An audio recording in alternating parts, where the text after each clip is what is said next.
हाँ जी। So hello everyone. अब अपने आ चुके हैं चैप्टर 14 के यूनिट नंबर 2 में। यूनिट 1 में सर अपने लोगों ने सेंट्रल टेंडेंसी को अच्छे से कवर किया था। यूनिट 2 इजी है, एक्चुअली बहुत इजी है। It is about dispersion. मैं आप लोगों को बता दूं, जिन स्टूडेंट्स को सेंट्रल टेंडेंसी यानी यूनिट 1 नहीं आता है उनसे डिस्पर्शन वाली यूनिट नहीं होगी, क्योंकि ये यूनिट बहुत हद तक सेंट्रल टेंडेंसी पर निर्भर है। सेंट्रल टेंडेंसी में क्या क्या चीज अपने पढ़े थे? अपने डिस्ट्रीब्यूशन के बारे में 5 चीजें निकालना सीखे थे। Arithmetic mean, median, mode. Median के अंदर और भी पार्टीशन वैल्यूज पढ़े थे अपने, जैसे क्वार्टाइल डिविएशन हो गया, परसेंटाइल डिविएशन हो गया। ऑफ कोर्स अपने डिविएशन नहीं, एक्चुअली क्वार्टाइल्स और परसेंटाइल्स हो गया, वो अपने पढ़े थे। डिविएशन तो इसमें पढ़ेंगे। फिर अपने लोग ज्योमेट्रिक मीन और हार्मोनिक मीन भी पढ़े थे। तो ये तो हमारा चैप्टर 14 यूनिट 1 का डिस्कशन था। अब इस यूनिट 2 में डिस्पर्शन में खास क्या है? आप लोग दोस्तों एक बात को समझना, किसी भी डिस्ट्रीब्यूशन के बारे में एक चीज कॉमन है, वो है सेंट्रल टेंडेंसी। सर डिस्ट्रीब्यूशन का मतलब क्या होता है कि सेट ऑफ वैल्यूज। मानो कि मैंने दो सेट ऑफ वैल्यूज दे दिया, 50 60 70। ठीक है ना, बात को आप लोग सुनना एक बार। 50 60 और 70। अच्छा, कुछ और भी वैल्यूज बताओ आप लोग। ओके सर, मैं अब एक और सेट ऑफ वैल्यूज आपको बताता हूं। 10, राइट, 110।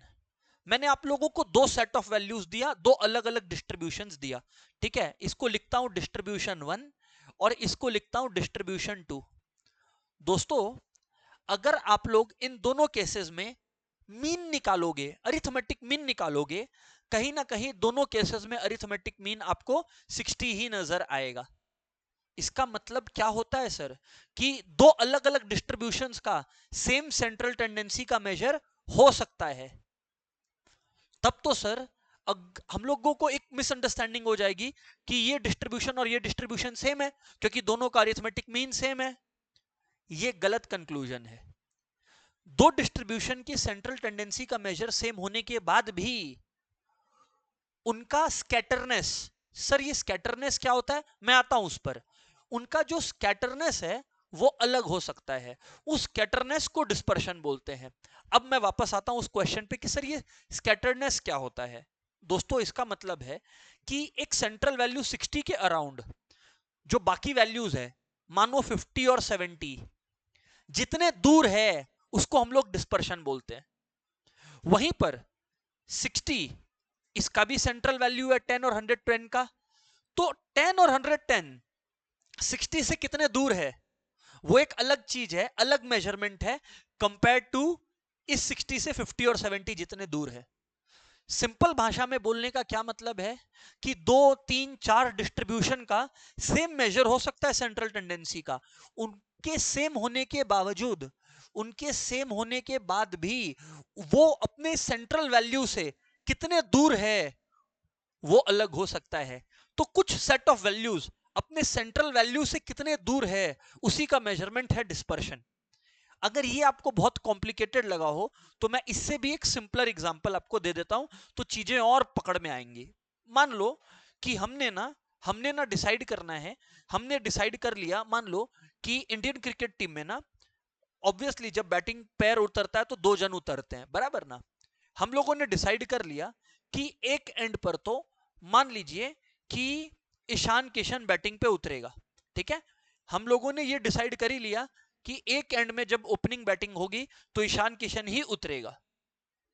ठीक है, पर अब ये बात डिसाइड हुआ कि टीम में एक ही जन का जगह है और वही इंसान ओपन करेगा। एक तरफ है रोहित शर्मा, एक तरफ है विराट कोहली, और ओपनिंग में ही खाली है, बाकी सारे पोजीशंस भर चुके हैं। ऐसे मैं एक एग्जांपल ले रहा हूं, है ना, तो कोई ऑफेंड मत होना। ठीक है, अब इधर देखो। अब एक जो आदमी सेंट्रल टेंडेंसी के ऊपर भरोसा करता है वो देखेगा कि भाई रोहित शर्मा का जो बैटिंग एवरेज है ना, रोहित शर्मा का जो बैटिंग एवरेज है, ऐसे ही मैं रैंडम बात कर रहा हूं, वो है, लेट्स से कुछ भी एक एग्जांपल मैं ले लेता हूं, रोहित शर्मा का जो बैटिंग एवरेज है वो मान लेते हैं हम लोग 65 है, सेंट्रल टेंडेंसी का मेजर है। वहीं पर विराट कोहली का जो बैटिंग एवरेज है ना, वो हम लोगों ने मेजर किया और मान लो दोस्तों हमारे पास कैलकुलेशन आया 52। तो जो इंसान, जो स्टैटिस्टिशियन अगर सिर्फ एवरेज या सेंट्रल टेंडेंसी को समझता है, वो तो क्लियर कट बोलेगा कि भाई रोहित शर्मा को इस गेम के लिए सिलेक्ट होना बनता है। पर जो समझना, अब बात को पूरा सुनना, पर जो डिस्पर्शन को भी समझता है वो बोलेगा कि दोनों का वेरिएशन निकालिए।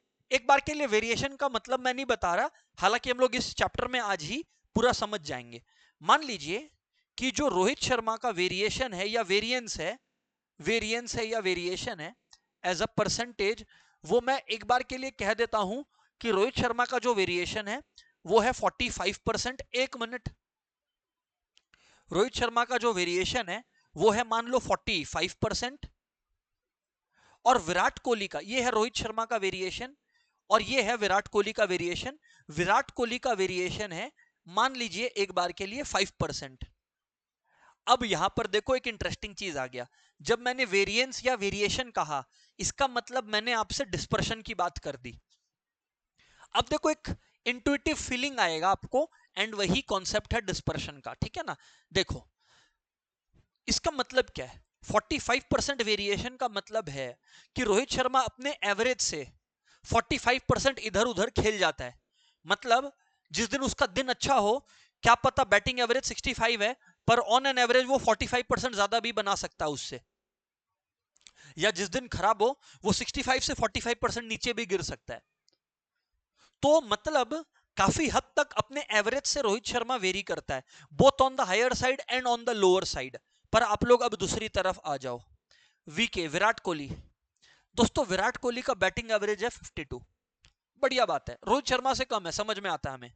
पर आप लोग देखो 5% उसका वेरिएशन है, 5% वेरिएशन है, इसका मतलब है कि लगभग हर गेम में वो 52 बनाता है। अगर थोड़ा बदलाव भी हो तो 5% कम और 5% ज्यादा, मतलब उसके आसपास ही रहता है। तो मतलब विराट कोहली का जो परफॉर्मेंस है वो बहुत तेजी से नहीं बदल जाता कि एक दिन बहुत ही खराब कर दिया, एक दिन बहुत ही अच्छा कर दिया। रोहित शर्मा का वो हो जाता है।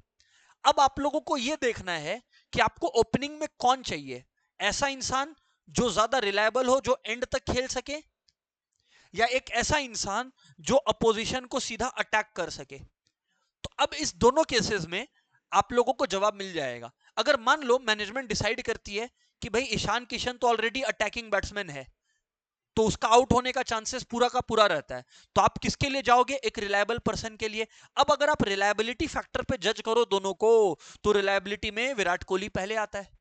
ये मैं एक्चुअल स्टैटिस्टिक्स नहीं बताया, ये मैं जस्ट एक एग्जांपल लेकर समझाना चाह रहा हूं कि डिस्पर्शन क्या काम करता है। हाँ सर हमें बात समझ में आ गया। तो डिस्पर्शन बेसिकली बताता है कि आप अपने एवरेज से कितने इधर उधर हो। सर हमें बात समझ में आता है, वेरी वेरी गुड। अब जिस तरह से दोस्तों सेंट्रल टेंडेंसी के अलग अलग मेजरमेंट्स हैं, वैसे ही डिस्पर्शन के अलग अलग मेजरमेंट्स हैं, और वही हम लोग अभी पढ़ने वाले हैं। सुनते चलना बात को। तो पहले एक बार डिस्पर्शन का हम लोग पढ़ लेते हैं, डेफिनेशन क्या है। For a given set of observation, dispersion is defined as the amount of deviation of the observation. जो मैंने आपको बताया था कि जो वैल्यूज हैं, जो इनके रन्स है विराट कोहली के या रोहित शर्मा के, वो ऑब्जर्वेशंस एक सेंट्रल टेंडेंसी से, मेरे केस में मैंने एवरेज का एग्जांपल लिया था, अरिथमेटिक मीन का एग्जांपल लिया था, वो अपने सेंट्रल टेंडेंसी के मेजर से कितने दूर रहते हैं। समझ में आ गया। अब दोस्तों दो मेजर्स होते हैं डिस्पर्शन के, एक होते हैं एब्सोल्यूट मेजर और एक होते हैं रिलेटिव मेजर। एग्जाम में कुछ नहीं बोला है तो अपने रिलेटिव मेजर हमेशा निकालेंगे, है ना, मतलब ऑब्वियसली वो लोग बताएंगे अपने को, पर ये अपने जान के चलेंगे, ठीक है ना। खैर अभी पॉइंट पर आता हूं। एब्सोल्यूट मेजर क्या होता है, रेंज। चार है एब्सोल्यूट मेजर, और उसी का करस्पॉन्डिंग रिलेटिव मेजर क्या होगा दोस्तों, कोएफिशिएंट ऑफ रेंज। आगे बढ़ते हैं। वैसे ही एब्सोल्यूट मेजर क्या होता है, मीन डिविएशन, उसी का आपका रिलेटिव मेजर क्या होगा, कोएफिशिएंट ऑफ मीन डिविएशन। आगे बढ़ते हैं। एब्सोल्यूट मेजर क्या है, स्टैंडर्ड डिविएशन। स्टैंडर्ड डिविएशन का रिलेटिव मेजर होता है कोएफिशिएंट ऑफ वेरिएशन। मुझे पता आप लोग के मन में आया होगा कोएफिशिएंट ऑफ स्टैंडर्ड डिविएशन बोल देते हैं, नहीं नहीं बोलते हैं ऐसा, ठीक है। और फाइनली क्वार्टाइल डिविएशन और उसका कोएफिशिएंट ऑफ क्वार्टाइल डिविएशन। इसका सरल भाषा में मतलब समझे आप लोग, मतलब आप लोग रिलेटिव मेजर्स एब्सोल्यूट मेजर्स को निकाले बिना निकाल ही नहीं सकते। सर हमें बात समझ में आता है, ठीक है। अब हम लोग एक एक को पिक करेंगे एंड सॉल्व करेंगे। हर एक के अपने कुछ फीचर्स हैं वो अपने साथ साथ पढ़ेंगे, उससे रिलेटेड साथ साथ सम्स भी अपने निपटाते चलेंगे। चलिए सर शुरू से शुरू करते हैं बातचीत को, राइट ना। हाँ, इसके पहले कि एक बार अपने वो बात करें, सबसे पहले अपने एब्सोल्यूट और रिलेटिव मेजर्स में फर्क पकड़ लेते हैं ना। तो देख लो एक बार आप लोग, absolute measures are dependent on unit of variable under consideration whereas relative measures are unit free। Simple भाषा में बोलने का मतलब है relative measure में कोई केजी या ग्राम ऐसा कुछ नहीं लगता, ठीक है। आगे बढ़ते हैं। For comparing two or more distributions, relative measures and not absolute measures are considered। मैंने यही आपको बताया था। अगर आपको दो सीरीज करना है कंसिडर, एग्जाम्पल विराट कोहली के लास्ट 5 मैचों के रन्स और रोहित शर्मा के लास्ट 5 मैचों के रन्स। अब अगर आपने इन्हें कंपेयर करना है तो दोस्तों मैं ये कहने का कोशिश कर रहा हूं आपको कि तब ये दो अलग अलग डिस्ट्रीब्यूशंस है, तब आप लोग रिलेटिव मेजर यूज करोगे न कि एब्सोल्यूट मेजर। ये मत वेट करना कि एग्जाम क्वेश्चन आपको क्लियरली बताए कि हाँ भैया चलो एब्सोल्यूट निकाल लो या हाँ रिलेटिव निकाल लो। अगर बता दिया तो बहुत बढ़िया, वरना आप लोग याद रखिए रिलेटिव मेजर बेस्ट होता है। Compared to absolute measure of dispersion, relative measures are difficult to compute। हाँ, कैलकुलेशन में स्टेप्स ज्यादा रहते हैं, ये बिल्कुल सही है। आगे बढ़ते हैं। किसी भी डिस्पर्शन के मेथड को आप पिक करोगे है ना, क्योंकि अपने मल्टीपल मेथड्स पढ़ने वाले हैं। जैसे हम लोग पढ़ने वाले हैं रेंज के बारे में, क्वार्टाइल डिविएशन के बारे में, mean deviation about mean, mean deviation about median, mean deviation about mode के बारे में। तो वो सब चीज के बारे में मैं आपको पढ़ाऊं उससे पहले ये बड़ा इंपॉर्टेंट है कि आपको ये समझ में आ जाए कि एक डिस्पर्शन के कोई भी टेक्निक को आप पिक करो, कोई भी कैलकुलेशन यार्डस्टिक को पिक करो, उसमें क्या फीचर्स होने चाहिए। इससे एक बहुत बढ़िया एमसीक्यू ये बन सकता है कि इनमें से एक, उन लोगों ने 4 एमसीक्यूज दिया, मतलब 4 ऑप्शंस दिया, उसमें से एक क्वेश्चन में या एक ऑप्शन में ऐसा फीचर डाल दिया जो है ही नहीं, और आपको बोला which one of them is not a feature. तो उसको याद रखने का बेस्ट तरीका है कि एक आइडियल मेजर के फीचर्स को पढ़ लीजिए। सबसे पहले प्रॉपरली डिफाइंड। इसका मतलब है कि जब भी हम लोग किसी मेजर का कैलकुलेशन करेंगे तो हमें उसका फॉर्मूला क्लियरली पता होना चाहिए, उसमें कोई कंफ्यूजन नहीं होना चाहिए, है ना। इजी टू कॉम्प्रीहेंड, मतलब उस बात को समझाना भी आसान होना चाहिए। बोलने का मतलब है, जब मैंने वो विराट कोहली और रोहित शर्मा का एग्जांपल लिया था तो मैंने बताया था कि वो लोग का परसेंटेज वेरिएशन कितना है अपने एवरेज से, तो वो इजी टू अंडरस्टैंड था, राइट। तो इजी टू अंडरस्टैंड होना चाहिए, बेस्ड ऑन ऑल ऑब्जर्वेशंस होना चाहिए। मैं आपको इसका एक एग्जांपल देता हूं अभी, based on all the observation. अब आप लोग देखो 4 चीज पढ़ने वाले हो, है ना। Quartile deviation, standard deviation, range, और आप लोग पढ़ने वाले हो मीन डिविएशन। अब जैसे मैं पहला वाला पढ़ाने वाला हूं आपको रेंज, तो मैं आपको बता देता हूं range is not based on all observations. Sir क्यों, ऐसा आप क्यों बोले? मैं अभी आपको एग्जांपल देता हूं। 3 स्टूडेंट्स का मार्क्स आया या एक स्टूडेंट का 3 ठो मार्क्स आया। रेंज का सिंपल भाषा में मतलब होता है दोस्त, highest value minus lowest value. तो highest value minus lowest value अगर मैंने किया तो सर मेरा रेंज आ गया। पर आप लोग प्रॉब्लम को समझो, यहां पर प्रॉब्लम क्या है।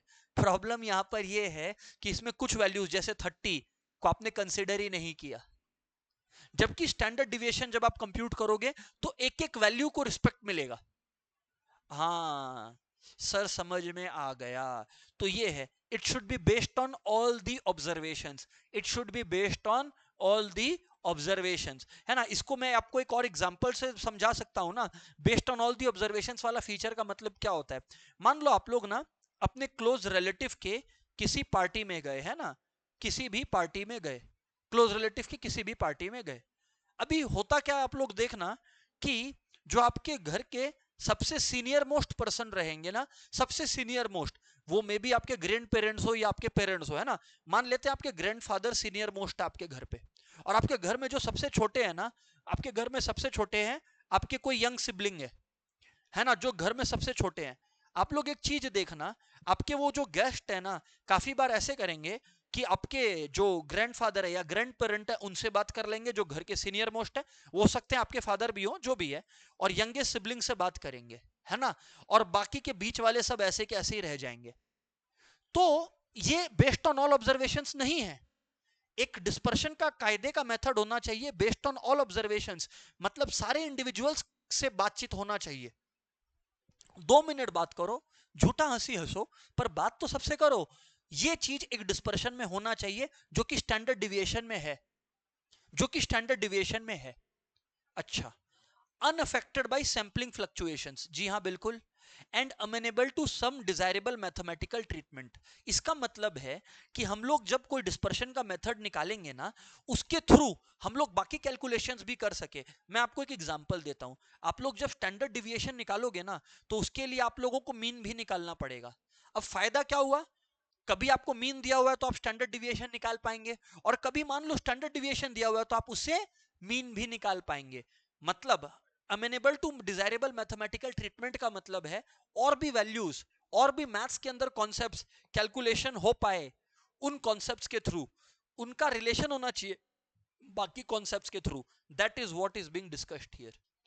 सर समझ में आ गया। अब हम लोग एक बार फीचर्स को रिवाइज करेंगे एंड फिर आगे बढ़ेंगे, एमसीक्यूज में बच के चलेंगे, है ना। तो देखो, एक आइडियल मेथड ऑफ डिस्पर्शन का क्या क्या फीचर समझ में आया। प्रॉपरली डिफाइंड होना चाहिए, मतलब प्रॉपर फॉर्मूला होना चाहिए, number one. Easy to comprehend, क्या बोलना चाह रहा है वो समझ आना चाहिए। इजी टू कैलकुलेट, वही जो पार्ट वन है उसी से रिलेटेड है ये। बेस्ड ऑन ऑल ऑब्जर्वेशन, समझाई दिया आपको। अनअफेक्टेड बाय सैम्पलिंग फ्लक्चुएशंस, इसका मतलब है कि अगर हम लोग एक दो वैल्यूज बदल भी दें ऑब्जर्वेशन के अंदर, तो उसकी वजह से ऑब्जर्वेशन बहुत तेजी से बदल जाए, ऐसा नहीं होना चाहिए, राइट। और सिक्स्थ बात, amenable to some desirable mathematical treatment, मतलब कुछ और भी मैथ्स के अंदर कॉन्सेप्ट्स कैलकुलेट हो पाए, ऐसा हमें डिस्पर्शन की टेक्निक को चूज करना है। सर आपकी बात समझ में आ गई है। अब शुरू से शुरू करते हैं। सबसे पहला कॉन्सेप्ट है रेंज। हमने आपको क्या बताया था कि आपको एब्सोल्यूट और रिलेटिव दोनों मेजर्स आने चाहिए, है ना। तो देखो, अगर एब्सोल्यूट मेजर का बात करो तो सिंपल भाषा में largest value minus smallest value, खत्म। मतलब 20, 30, 40, 60, ये रोहित शर्मा के स्कोर्स हैं अलग अलग गेम्स के अंदर। तो अगर आप लोग देखोगे, रेंज निकालोगे, तो रेंज होगा highest value 60 runs minus lowest value 20 runs, बस 40, खत्म। रेंज हो चुका दोस्तों। यार सर ये तो बहुत आसान है। हाँ सर, पर अब हम लोग कोएफिशिएंट ऑफ रेंज समझेंगे। तो दोस्त, कोएफिशिएंट ऑफ रेंज कुछ भी नहीं है। जैसे रेंज में लार्जेस्ट माइनस स्मॉलेस्ट वैल्यू था, कोएफिशिएंट ऑफ रेंज में largest minus smallest by largest plus smallest into 100 होता है। कोई भी कोएफिशिएंट में जनरली आप देखोगे इनटू 100 किया जाता है। अगर मान लो एमसीक्यू में जो ऑप्शंस है उसमें किसी में भी इनटू 100 किया हुआ आपको नहीं मिला, तब आप भी इनटू 100 अवॉइड कर सकते हैं, पर मोर ऑफन देन नॉट हमें इनटू 100 करना पड़ेगा। सर समझ में आता है बात। सम्स नहीं कराओगे क्या, करवाएंगे, पहले आप लोग समझते तो चलो। अच्छा आइए अभी बात करिए सर रेंज के बारे में। एक बहुत ही इंपॉर्टेंट पॉइंट, बहुत ही इंपॉर्टेंट पॉइंट, वो समझ लेना, इधर पे सुनना। क्या, range is unaffected due to a change of origin but affected in the same ratio due to change in scale, but affected in the same ratio due to change in scale. Sir ये बात हमें समझ में नहीं आई। हालांकि ये जो feature है, range remains unaffected due to change of origin but is affected in the same ratio due to change in scale, बेहद इंपॉर्टेंट है। आप लोगों को इसका टैटू करवा लेना चाहिए। फिर से बताता हूं, range is unaffected due to change of origin but affected in the same ratio due to change of scale. Sir ऐसे हमें कैसे समझ में आएगा, आप समझाओ तो समझ में आएगा। चलो समझाते हैं, एकदम सिंपल में समझाते हैं। मैं वापस से वही स्कोर्स पकड़ लेता हूं ना, 20, 40, 60, रोहित शर्मा के ये स्कोर्स थे, राइट। मैंने आपको कहा कि भाई रेंज निकालो इसका, तो आप लोग बोलोगे क्या बात करते हो सर, 60 माइनस 20, 40 हो गया, रेंज आ गया। अब मैंने एक काम कहा आपको, मैंने कहा सब में ना, सब गेम्स में रोहित शर्मा का 5 रन और बढ़ा लो, ठीक है, कोई बड़ी बात नहीं। तो मैंने 25 रन कर दिया, 45 रन कर दिया, 65 रन कर दिया। अब एक काम करो, अब रेंज निकालो। 65 माइनस 25 कितना आता है, 40। अब समझ आया, इसी को बोलते हैं unaffected due to change of origin. बोलने का मतलब है कि अगर आप एक कॉमन नंबर को, अगर आप लोग एक कॉमन नंबर को प्लस या माइनस कर दोगे इन रेंज के हर ऑब्जर्वेशन में, तो उसकी वजह से रेंज में कोई फर्क नहीं आने वाला। ये है आपका unaffected due to change of origin. पर वहीं पर अब मजे की बात करते हैं, अब वहीं पर मजे की बात करते हैं ना। हर गेम में रोहित शर्मा का स्कोर को अपने डबल कर देते हैं। देखो प्लस माइनस से तो कोई फर्क नहीं पड़ा, स्केल, स्केल का मतलब मल्टीप्लाई डिवाइड से पड़ता है क्या, आओ पता करते हैं। मान लो रोहित शर्मा का पहले स्कोर था 20 40 60, तब रेंज था 40 बराबर। अब सुनो, डबल कर दो, हर गेम में डबल हो गया उसका रन्स, तो 20 की जगह उसका रन्स हो गया 40 मान लो एक बार के लिए, 40 की जगह उसका रन्स हो गया 80, और दोस्तों 60 की जगह उसका रन्स हो गया 120। अब मैं कहता हूं एक बार रेंज जरा निकाल कर देखना, तो रेंज जब निकालोगे तो क्या पता लगेगा, बताना मुझको। हाईएस्ट वैल्यू कितना है 120, लोएस्ट वैल्यू कितना है 40, रेंज कितना आया 80। एक मैजिक देखे क्या, 40 और 80 यानी डबल का फर्क आ गया। इसका मतलब है affected in the same ratio due to change in scale. मतलब अगर हर ऑब्जर्वेशन में आप प्लस माइनस कुछ करोगे तो रेंज में कोई बदलाव नहीं आएगा, इसीलिए लिखा हुआ था unaffected due to change in origin. लेकिन अगर आप लोग हर वैल्यू में कोई कॉमन नंबर मल्टीप्लाई या डिवाइड करोगे तो रेंज भी उसी नंबर से मल्टीप्लाई या डिवाइड हो जाएगा। इसको बोलते हैं affected due to change in scale. अच्छा सर समझ में आ गया। अब मान लो कि हमें कोई स्ट्रेट लाइन का इक्वेशन दिया हुआ है, और स्ट्रेट लाइन का इक्वेशन कुछ ऐसा दिया हुआ है, y equals to a plus b x बराबर, ये स्ट्रेट लाइन का इक्वेशन है। आप लोगों को पता है जो x के बगल में रहता है उसे हम लोग स्लोप कहते हैं। तो अगर आपको एग्जाम में पूछ ले कि भैया रेंज ऑफ y बताना, ये सेम चीज, हालांकि मैं रेंज में नहीं, ये जो प्रॉपर्टी मैंने आपको सिखाया ना, मैं सब में रिपीट नहीं करूंगा। Unaffected due to change of origin but affected in the same ratio due to change in scale, ये सब में होता है। क्वार्टाइल डिविएशन, ये डिविएशन, स्टैंडर्ड डिविएशन, सब में सेम फीचर है, तब मुझसे मेहनत मत करवाना। सर समझ आ गया। खैर जो भी है, तो मैं ये कह रहा था कि अगर y equals to a plus b x है, अब a के प्लस या माइनस होने से फर्क तो पड़ता नहीं है, पर b के मल्टीप्लाई होने से फर्क पड़ता है। तो अगर कभी भी आपको रेंज ऑफ y निकालना है तो आप रेंज ऑफ y को कर सकते हो modulus b into range of x। Modulus b का मतलब है यदि b नेगेटिव भी होता है तो हम लोग उसका पॉजिटिव वैल्यू लेंगे और रेंज ऑफ x से मल्टीप्लाई कर देंगे। ये हमारा प्रॉपर्टी निकल कर आता है। ये जो मैंने range of y equals to modulus b into range of x किया है, सेम बात मैं स्टैंडर्ड डिविएशन में भी बोलूंगा आपको। क्या बात है सर, बहुत ही बढ़िया सर। सर अपना कुछ क्वेश्चंस हो जाए तो मजा आ जाए। चलो आ जाओ, क्वेश्चंस पे आते हैं ना, क्वेश्चंस पे आ जाते हैं, इधर पे ध्यान देंगे। Let's go everyone. पहले रेंज सीखे तो रेंज के क्वेश्चंस को ही निपटाते हैं ना, आओ इधर आ जाओ। क्वेश्चन को बस कायदे से पढ़ लेना है ना। What is the coefficient of range for the following wages of 8 workers. ठीक है ना, एक एक करके करते हैं ना। हाईएस्ट वर्कर का जो पे मुझको दिखाई पड़ता है यहां पर, वो कितना है 90 है, कितना है 90 है, राइट। हाईएस्ट वर्कर का जो पे है वो हमें दिखाई पड़ रहा है 90, और जो लोएस्ट वर्कर का पे हमें दिखाई पड़ रहा है वो कितना दिखाई पड़ रहा है बताना आप लोग, 60 दिखाई पड़ रहा है क्या, 60 से नीचे तो नहीं है। तो अगर हम लोग को खाली रेंज निकालने बोले होते इन लोग, अगर हमें इन लोग खाली रेंज निकालने बोले होते तो हम लोग क्या करते, 90 माइनस 60 किए होते तो हमारा आंसर आ जाता 30।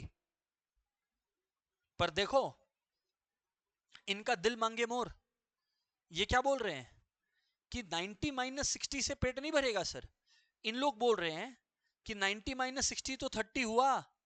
अब आप 90 प्लस 60 भी करो क्योंकि कोएफिशिएंट ऑफ रेंज का सवाल है, तो 90 प्लस 60 कितना होता है जी 150, और हमने आपको बताया है इंटू 100 करने। सर आपने बताया था, हम लोग अग्री करते हैं, 5 इंटू 20। क्या बात है सर, ये आ गया हमारा आंसर 20। बहुत ही प्यारा समय सर, सही है सर।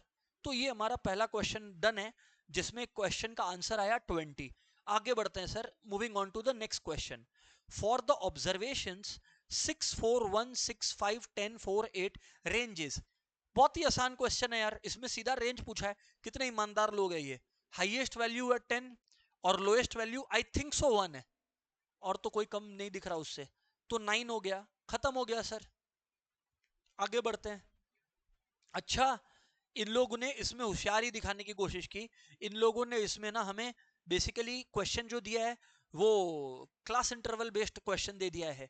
हमें पता है कि हमें क्या करना है, हमें पहले क्लास को कंटिन्यूअस बनाना पड़ता है। कैसे, नीचे वाले से 0.5 माइनस करके और ऊपर वाले में 0.5 प्लस करके। खैर जो भी है, मुझे इसमें इतना मेहनत नहीं करना होगा, 10 में से -0.5 करेंगे तो कितना आएगा 9.5, और हाईएस्ट वैल्यू है 59, उसमें 0.5 ऐड करेंगे तो क्या आ जाएगा 59.5।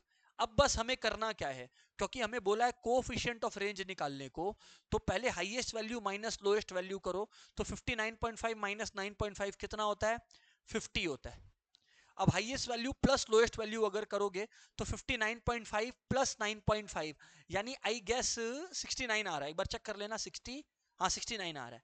लेकिन अभी यहां पर जो है पिक्चर खत्म नहीं हुआ, क्यों, क्योंकि ये तो 50/69 आया, क्वेश्चन बोल रहा है कोएफिशिएंट, तो इनटू 100 भी करेंगे ना। तो बस अब मैं चेक कर ले रहा हूं 50/69 इंटू 100 आप लोग भी कर लेंगे तो आप लोगों को जवाब मिल जाएगा, you know what ever it is 72.46 देखो हमारे पास आ रहा है, तो ये बिल्कुल सही आंसर हो गया। इजी क्वेश्चन है सर, हम लोग प्रे कर रहे हैं काश एग्जाम में रेंज आ जाए। बिल्कुल, आगे बढ़ते हैं। If the range of x is 2, आ गए ना लाइन पर इन लोग, what would be the range of -3x + 50। मैंने आपको क्या कहा, y को मान लो -3x + 50। अब इसमें आपका जो मॉड्यूलस है वो लेना पड़ता है, मॉड्यूलस ऑफ -3, और कभी भी रेंज ऑफ y निकालना है, क्योंकि इस चीज का रेंज निकालना मतलब रेंज ऑफ y निकालना, वो होता है कि x के बगल में जो नंबर है उसका मॉड्यूलस, और ये स्टैंडर्ड डिविएशन का सम होता तो भी ऐसे ही होता, into range of x। Range of x कितना दिया हुआ है हमारे पास सर 2 दिया हुआ है। अब मॉड्यूलस -3 होता है 3 इंटू 2 यानी कि 6 हो गया। ये वही वाला पॉइंट है कि doesn't depend on origin but depends on change in scale in the same ratio. Yes sir, हमें बात समझ में आता है सर, रेंज समझ में आ गया है, रेंज में कॉन्फिडेंस आ गया है, आप आगे बढ़ेंगे सर। ओके, अब हम लोग आगे बढ़ेंगे, moving on to the next concept, है ना। इस कॉन्सेप्ट में पहले मैं आपको ना आगे के क्वेश्चंस दिखाऊंगा एंड देन फिर अपने बातचीत करेंगे, राइट। आओ चलो देखो नेक्स्ट। अब है दोस्तों कॉन्सेप्ट आपका मीन डिविएशन का। सबसे ज्यादा क्वेश्चंस जो पूछने का चांसेस है ना वो इस इधर से ही है। पहले आप लोग समझ लो कि मीन डिविएशन का कॉन्सेप्ट क्या है।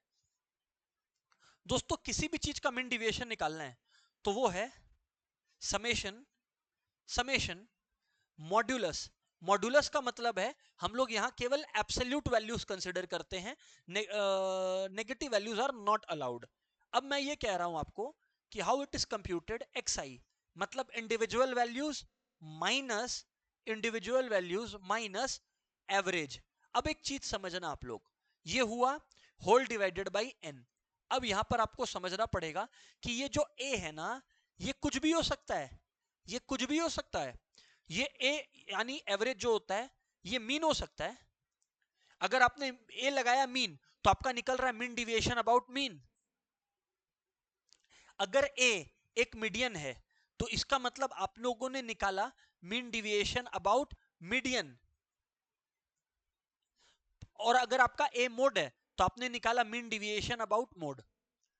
n का मतलब क्या होता है, नंबर ऑफ ऑब्जर्वेशंस।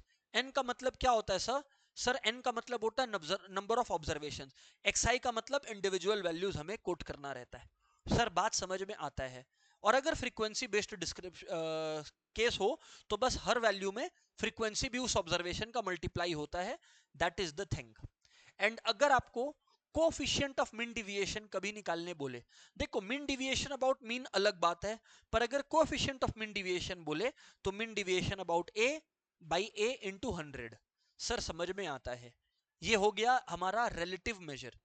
खैर अभी पॉइंट पर आते हैं। एक और बात आप लोग देखना क्या लिखा हुआ है यहाँ पे, mean deviation takes its minimum value when deviations are taken from the median.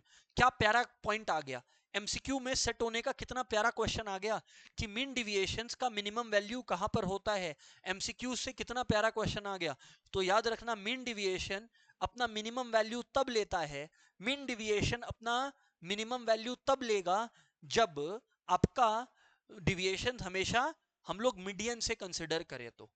Also mean deviation remain unchange due to change of origin. मैंने ये बात समझा दिया है ऑलरेडी रेंज के अंदर, but changes in the same ratio due to change in scale. मतलब अगर आप हर ऑब्जर्वेशन में कुछ प्लस या माइनस करोगे तो जो मीन डिविएशन आएगा ना वो वही आएगा जो उस प्लस और माइनस किए बिना भी आ रहा था। पर अगर आप हर ऑब्जर्वेशन में कोई नंबर मल्टीप्लाई करोगे तो जो मीन डिविएशन आएगा वो पहले जो मीन डिविएशन आ रहा था उससे मुकाबले उतना ही मल्टीप्लाई होकर आएगा। सर बात हमें समझ में आ गया, क्योंकि आपने सेम चीज हमें रेंज में रिफ्लेक्ट करके दिखा दिया। Very good. चलो अब ना कुछ क्वेश्चंस में चलते हैं एंड एनालाइज करते हैं चीजों को, right, whether we are able to solve things और नॉट, है ना। आओ इधर पे देखो, इधर आ जाओ। अभी मीन डिविएशन के जो क्वेश्चंस है ना, आपको मैं वो करवा रहा हूँ। रेंज के निपटा दिया ना, तो अभी मीन डिविएशन के करवाता हूँ। बढ़िया क्वेश्चन है, क्या बात है, पहला क्वेश्चन ही फेवरेट क्वेश्चन बन गया मेरा। बहुत ही प्यारा क्वेश्चन है। यहां पर आप लोग पहले तो एक चीज पढ़ लो, कोएफिशिएंट बोला है, मतलब आपको समझ में आ गया, आपको एक स्टेप एक्स्ट्रा करना पड़ेगा। खैर कोई नहीं है। Coefficient of mean deviation about mean for first 9 natural numbers. क्या बात है यार, बहुत ही प्यारा question. For first 9 natural numbers हमें ये निकालने को कहा गया है ना। फॉर फर्स्ट 9 नेचुरल नंबर्स हमें ये निकालने को कहा गया।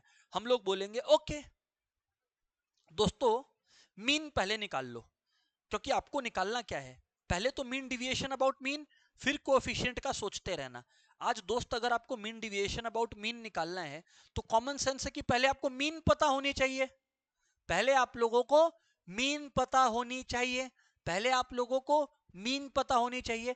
अब एक चीज याद रखो, फर्स्ट 9 नेचुरल नंबर्स है। आप लोगों ने मैथ्स में हमसे ये बात सीखा है कि जब भी, इनफैक्ट सेंट्रल टेंडेंसी में भी मैंने आप लोगों को ये बात बताया था कि अगर फर्स्ट n नेचुरल नंबर्स है, फर्स्ट n नेचुरल नंबर्स है, तो फर्स्ट n नेचुरल नंबर्स का सम क्या होता है बताओ, n इंटू n प्लस 1/2।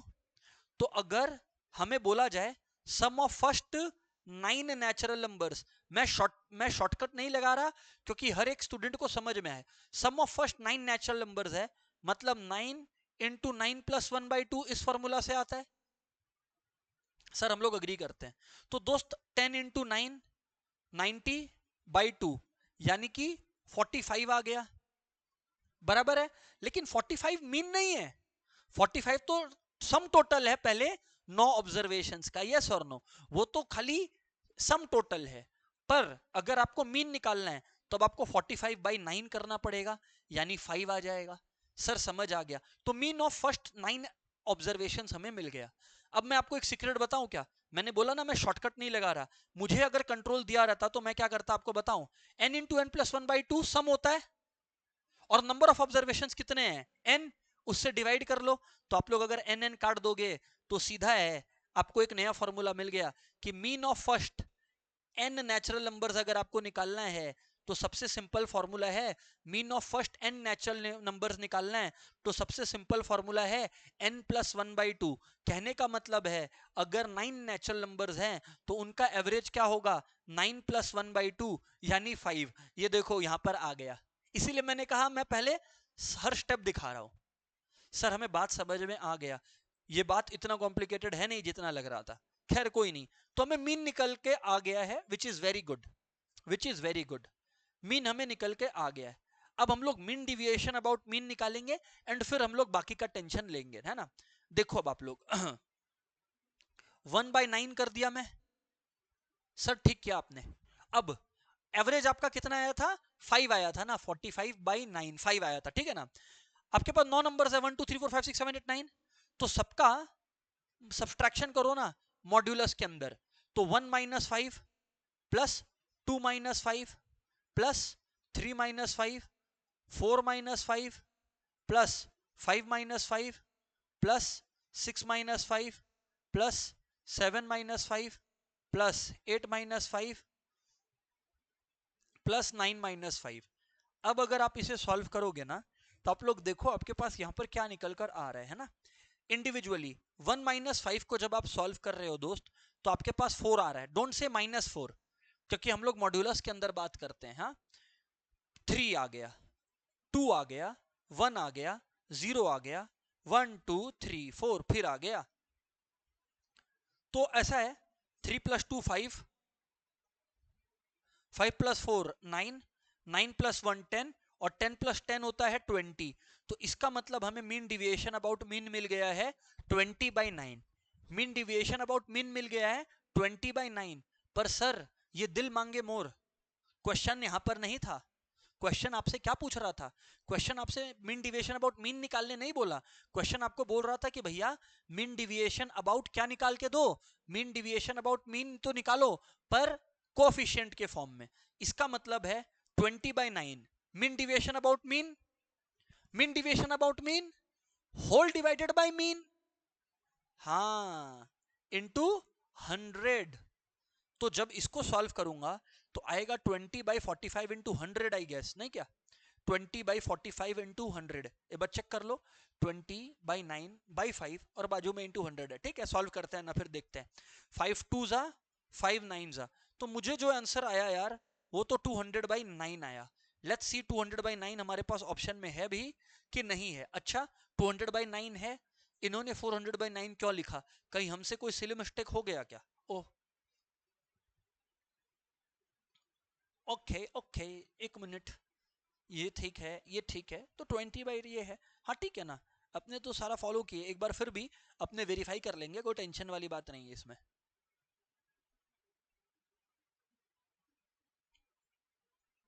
आओ वैल्यू फटाफट कहाँ गए? हाँ तो x minus a by n किए थे, ठीक है, बराबर है ना। फिर mean deviation about mean, mean deviation about mean, mean deviation about mean मेरा कितना आया था? 20/9 आया था आई गेस, और डिवाइडेड बाई ए यानी कि 5, तो 5 तो यही हो गया ना, 5 ये हो गया, इंटू 100, तो इंटू 100 अगर हम लोग करेंगे तो 5 4 calculation mistake, oh my God, 400/9 ही तो आ रहा है। तो हम लोगों ने क्या कर दिया था, 400/9 ही तो आ रहा है, हम लोगों ने कुछ काटा पीटी में झोलम झाल कर दिया क्या? हाँ, ओ माय गॉड, 5 9 जा 45, 5 2 जा 20 लिख दिए, ओहो सॉरी, 4 4 होगा तो 400/9 होगा, आई एम सॉरी, 400/9 होगा, बिल्कुल सही है 400/9। ठीक है सर, चलो आगे बढ़ते हैं, moving on to the next question. Let's see कि अपना अभी अगला क्वेश्चन क्या है एंड उसको निपटाते हैं ना। चलो देखो इधर पे, चलो अभी इधर पे ध्यान से सुनना। क्वेश्चन क्या है, what is the value of mean deviation about mean. अच्छा यहाँ पे कोएफिशिएंट नहीं मांगा, थैंक गॉड। तो चलो आओ सॉल्व कर लेते हैं ना। यहाँ पर 5 है, 8 है, 6 है, 3 है, 4 है। इसका सबसे पहले आप मीन निकालोगे तो 4 + 3 7, 7 + 6 13, 13 + 8 होता है हमारा 21, + 5 होता है 26, और फिर 26/5 आप लोग कर लोगे तो 5.2 आ गया हमारा। तो दोस्तों 5.2 हमारा आया यहाँ पर। अब एक बार 5.2 आ गया ना, तो 5.2 से दूरी बनाएंगे अपने लोग। तो ऐसा है 5 - 5.2, हमें पता, हमें एब्सोल्यूट वैल्यू ही लेना है। 8 - 5.2 एब्सोल्यूट वैल्यू ही लेना है।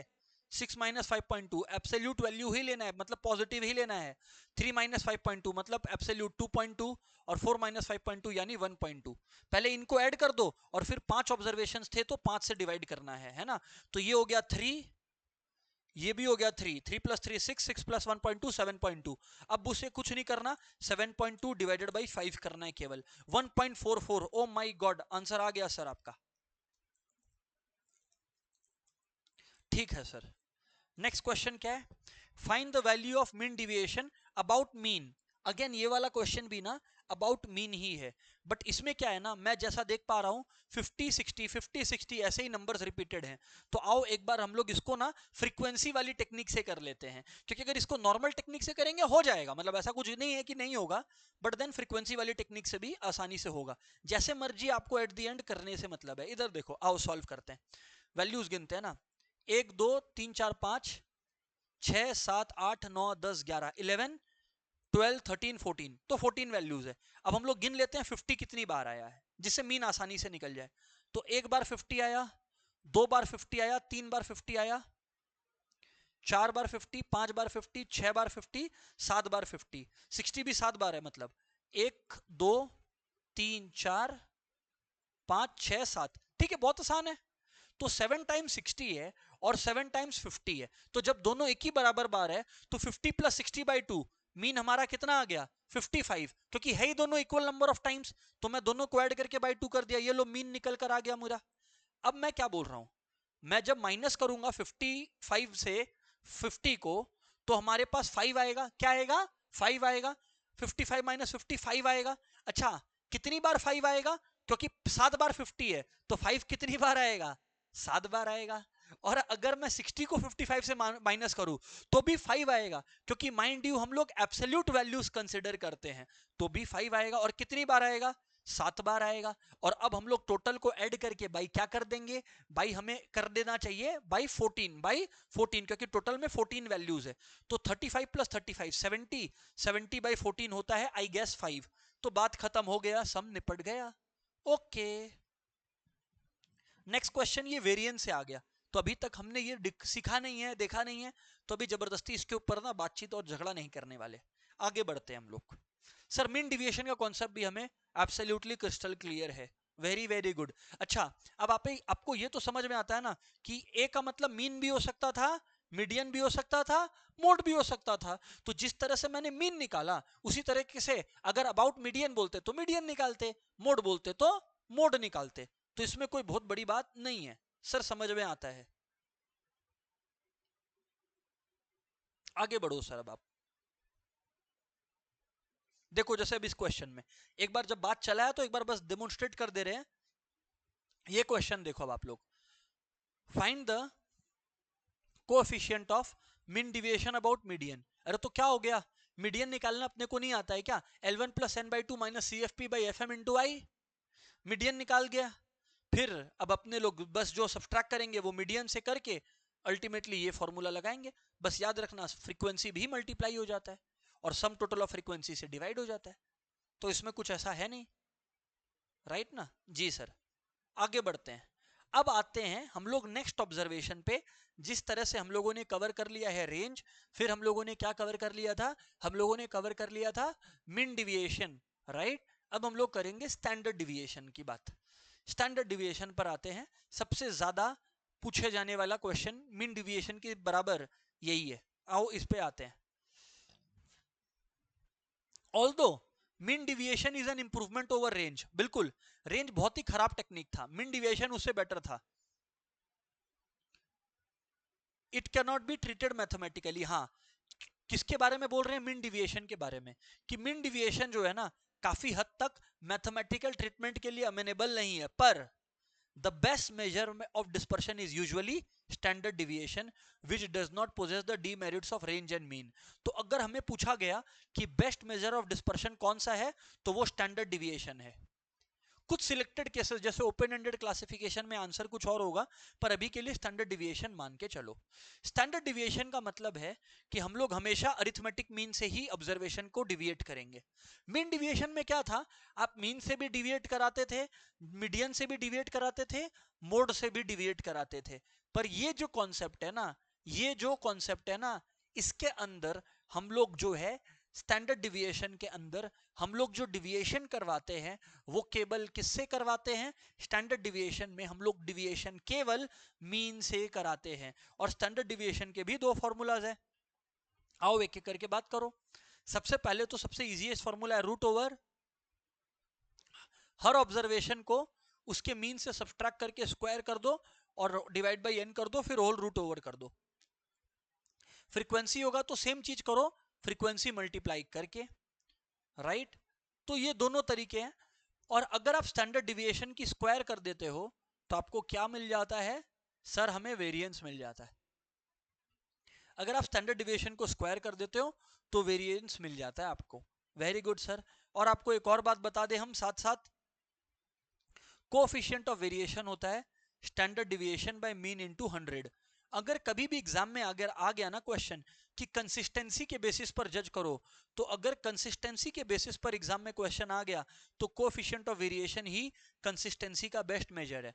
तो अगर एग्जाम में आ गया कि कंसिस्टेंसी को बेस्ट मेजर करने के लिए क्या यूज करते हैं, तो याद रखना कोएफिशिएंट ऑफ वेरिएशन अपने यूज करते हैं अगर आपको कंसिस्टेंसी मेजर करना है तो।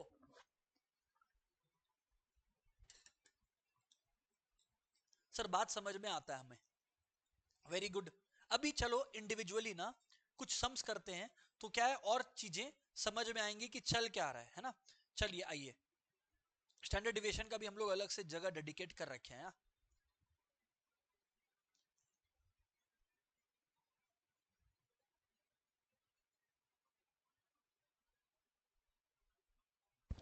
आओ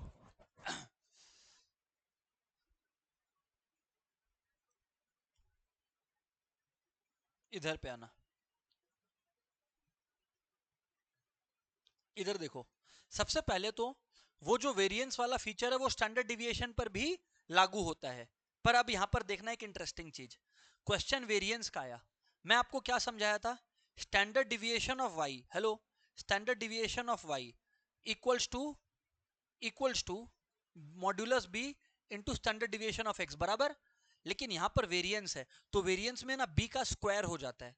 सर नहीं समझ आया, जैसे आपको 2x प्लस 10 का वेरिएंस निकालना है तो 2x प्लस 10 है ना, कोई बात नहीं है, तो इसमें x के साथ कौन है, 2 है, तो b 2 हो गया, और क्योंकि पॉजिटिव है तो मैं मॉड्यूलस क्या लगाता हूं। अब मैं आपको क्या बोल रहा हूं, क्वेश्चन है वेरिएंस ऑफ x इज 23, तो वेरिएंस ऑफ x 23 है, वेरिएंस ऑफ y पूछा है, स्टैंडर्ड डिविएशन नहीं, वेरिएंस ऑफ y पूछा है, तो स्टैंडर्ड डिविएशन स्क्वायर लिखना होगा। तो इस केस में वेरिएंस ऑफ x हमारा कितना है वो भी पता है, लेकिन यहां पर हम लोग b नहीं b स्क्वायर करेंगे। तो ये बड़ा इंपॉर्टेंट फॉर्मूला हो गया, आप लोग लिख लेना कि अगर वेरिएंस ऑफ y निकालना है तो b नहीं b स्क्वायर से काम होगा। हाँ स्टैंडर्ड डिविएशन होता तो मैं b पे छोड़ देता, तो अब वेरिएंस ऑफ y क्या होगा, b स्क्वायर, b कितना है 2, तो 2 का square 4 into variance of x कितना दिया गया हमें, वेरिएंस ऑफ x है 23, तो यहां पर जो है ना 23 होगा, एंड देयरफॉर 4 इंटू 23 हमारा 92 होता है, तो वेरिएंस का आंसर 92 आएगा दोस्तों। समझ में आता है क्या, जे सर बात समझ में आता है। अब आइए वेरिएंस के आसपास ही हम लोग और बातचीत करते हैं ना, इधर पे ध्यान से सुनना, इधर पे ध्यान से सुनना, क्वेश्चन देखो, क्वेश्चन देखो पूछ लिया ना स्टैंडर्ड डिविएशन से, which of the following companies A और बी इज मोर कंसिस्टेंट। जैसे ही आपको कंसिस्टेंसी का सवाल आ गया ना, दिमाग से सब निकाल लो, आपको समझ में आ जाना चाहिए कि क्वेश्चन कोएफिशिएंट ऑफ वेरिएशन से आ चुका है, क्योंकि मुझे स्टैंडर्ड डिविएशन प्रैक्टिस कराना ही था, तो what better question than this one. तो मैं इस क्वेश्चन को आपको अभी सॉल्व कराता हूं, है ना। आओ इधर पे एक एक करके सॉल्व करेंगे, है ना। पहले कंपनी ए के लिए सब कैलकुलेट करेंगे, फिर कंपनी बी को पकड़ेंगे, है ना। तो उससे क्या होगा कि कैलकुलेशन बेटर होगा, वेट करो, देख लेना एक बार। 5 है, 9 है, 6 है, 12 है, 15 है, 10 है, 8 है, 10 है, फिर से 5 9 6 12 15 10 8 10 बराबर ना। होल्ड ऑन, थोड़ा सा जगह बना लो,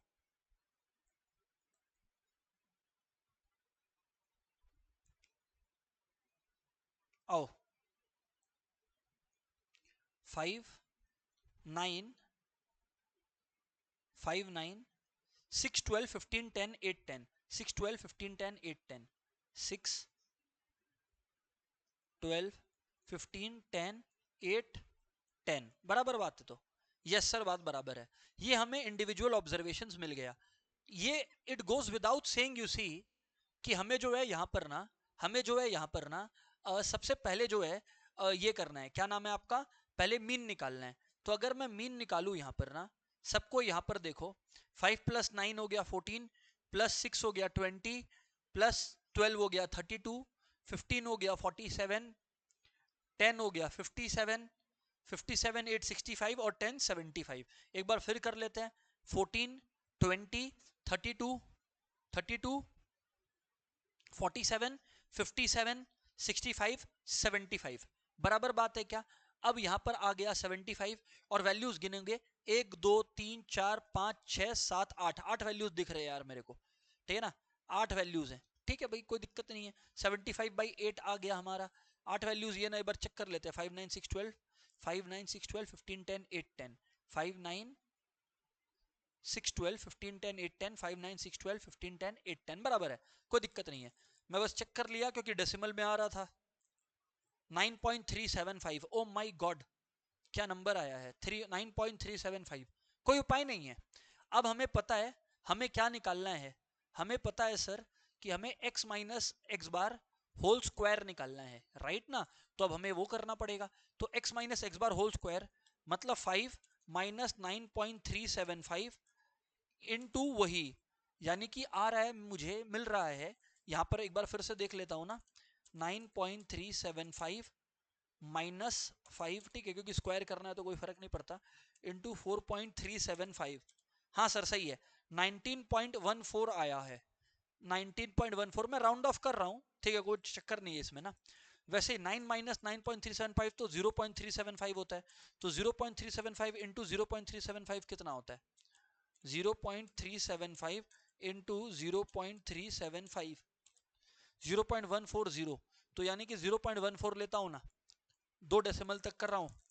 फिर ये हो गया 3.375, तो 3.375 इंटू ये कितना आ रहा है?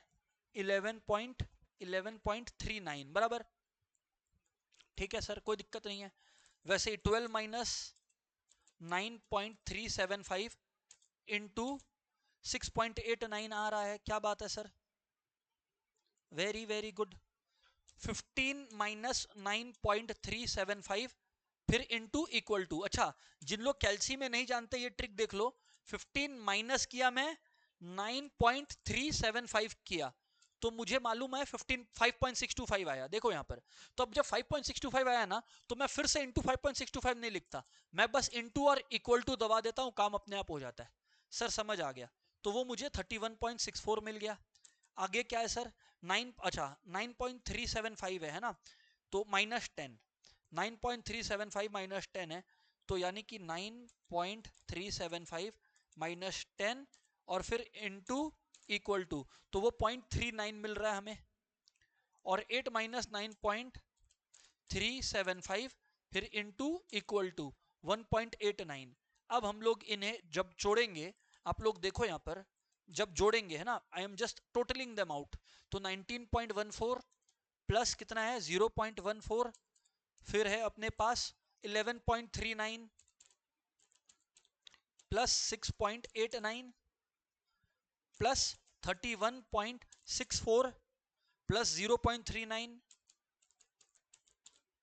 प्लस 1.89 कर लो, तो 71.48 मुझको लग रहा है आ रहा है ना। अच्छा 10 भी है, ओहो 10 रह गया, कोई नहीं अभी कर लेते हैं। 10 माइनस 9.375 और यहाँ पे इनटू कर लेते हैं, तो 0.39 आता है, ओके कोई बात नहीं। तो 0.39 आया, तो उसको 71.48 में जोड़ देंगे, 71.48 प्लस 0.39 आया बराबर, तो 71.87 आया, नहीं क्या? अब देखो फॉर्मूला क्या था, √71.87 बाई एन, कितनी वैल्यूज है हमारे पास? 1 2 3 4 5 6 7 8, बराबर है 8 वैल्यूज है, तो ठीक है 8 वैल्यूज है, चलो डन है। तो अब 71.87 71.87 बाई 8 किए और 8.98 आया, और √8.98 अब मुझको करने का है, तो देखते हैं √8.98 कितना आता है, इसका रूट कर दो, तो दोस्तों हमारा आ रहा है 2.99 2.997, मतलब लगभग 3 आ गया, लगभग 3 आ गया है ना। एक बार ऐसे ही लिख रहा हूं, 2.99 आया, जिसको एग्जैक्ट जानना है, तो ये मुझे मिल गया स्टैंडर्ड डिविएशन। सर समझ आ गया। अब मैं आपको क्या बोल रहा था, कंसिस्टेंसी पता करना है तो स्टैंडर्ड डिविएशन इनफ नहीं है, कोएफिशिएंट ऑफ वेरिएशन निकालना पड़ेगा, यानी standard deviation by mean into 100। Standard deviation है 3, मीन कितना है आपका? सर जी मीन है 9.375 हमारा, इनटू 100। तो अब आप जब सॉल्व करोगे ना, तो 300 बाई 9.375 कंसिस्टेंसी पता लग जाएगा, तो ये 32% आ रहा है, एक बार फिर देख ले रहा हूं, 300 बाई 9.375 32% आ रहा है यार मेरे पास, तो कंपनी ए का जो वेरिएशन है वो 32% है। वेरिएशन जितना कम होगा कंसिस्टेंसी उतना ज्यादा होगा, ये बात याद रखना है। तो ये हो गया 32%, कंपनी ए का हमने निपटा दिया, याद रखना है ना 32%। हटाओ, कंपनी ए का कंसिस्टेंसी है 32%, कोई नहीं। अब ना नेक्स्ट वैल्यू पे चलते हैं, नेक्स्ट पिक्चर पे चलते हैं, कंपनी बी पे चलते हैं, देखते हैं भैया इनका क्या सीन चल रहा है, कंपनी बी का क्या सीन चल रहा है, एक बार आओ हम और आप एसेस करते हैं इसको।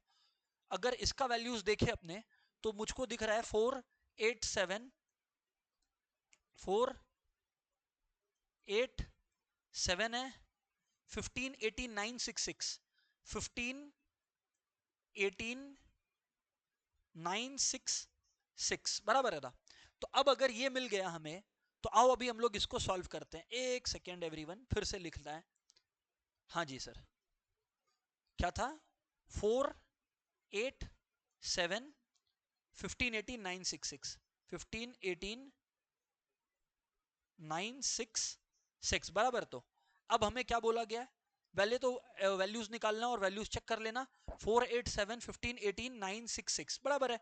तो अब अगर ये आ गया तो हम लोग इसका अगर x बार निकाले ना, इसको ऐड कर लो, तो 12 प्लस 7 आपका आ रहा है 19 प्लस 15 यानी 34 प्लस 18 यानी कि 52 61 67 73। वैल्यूज 8 ही होंगे, 1 2 3 4 5 6 7 8 बराबर है, 8 ही वैल्यूज है।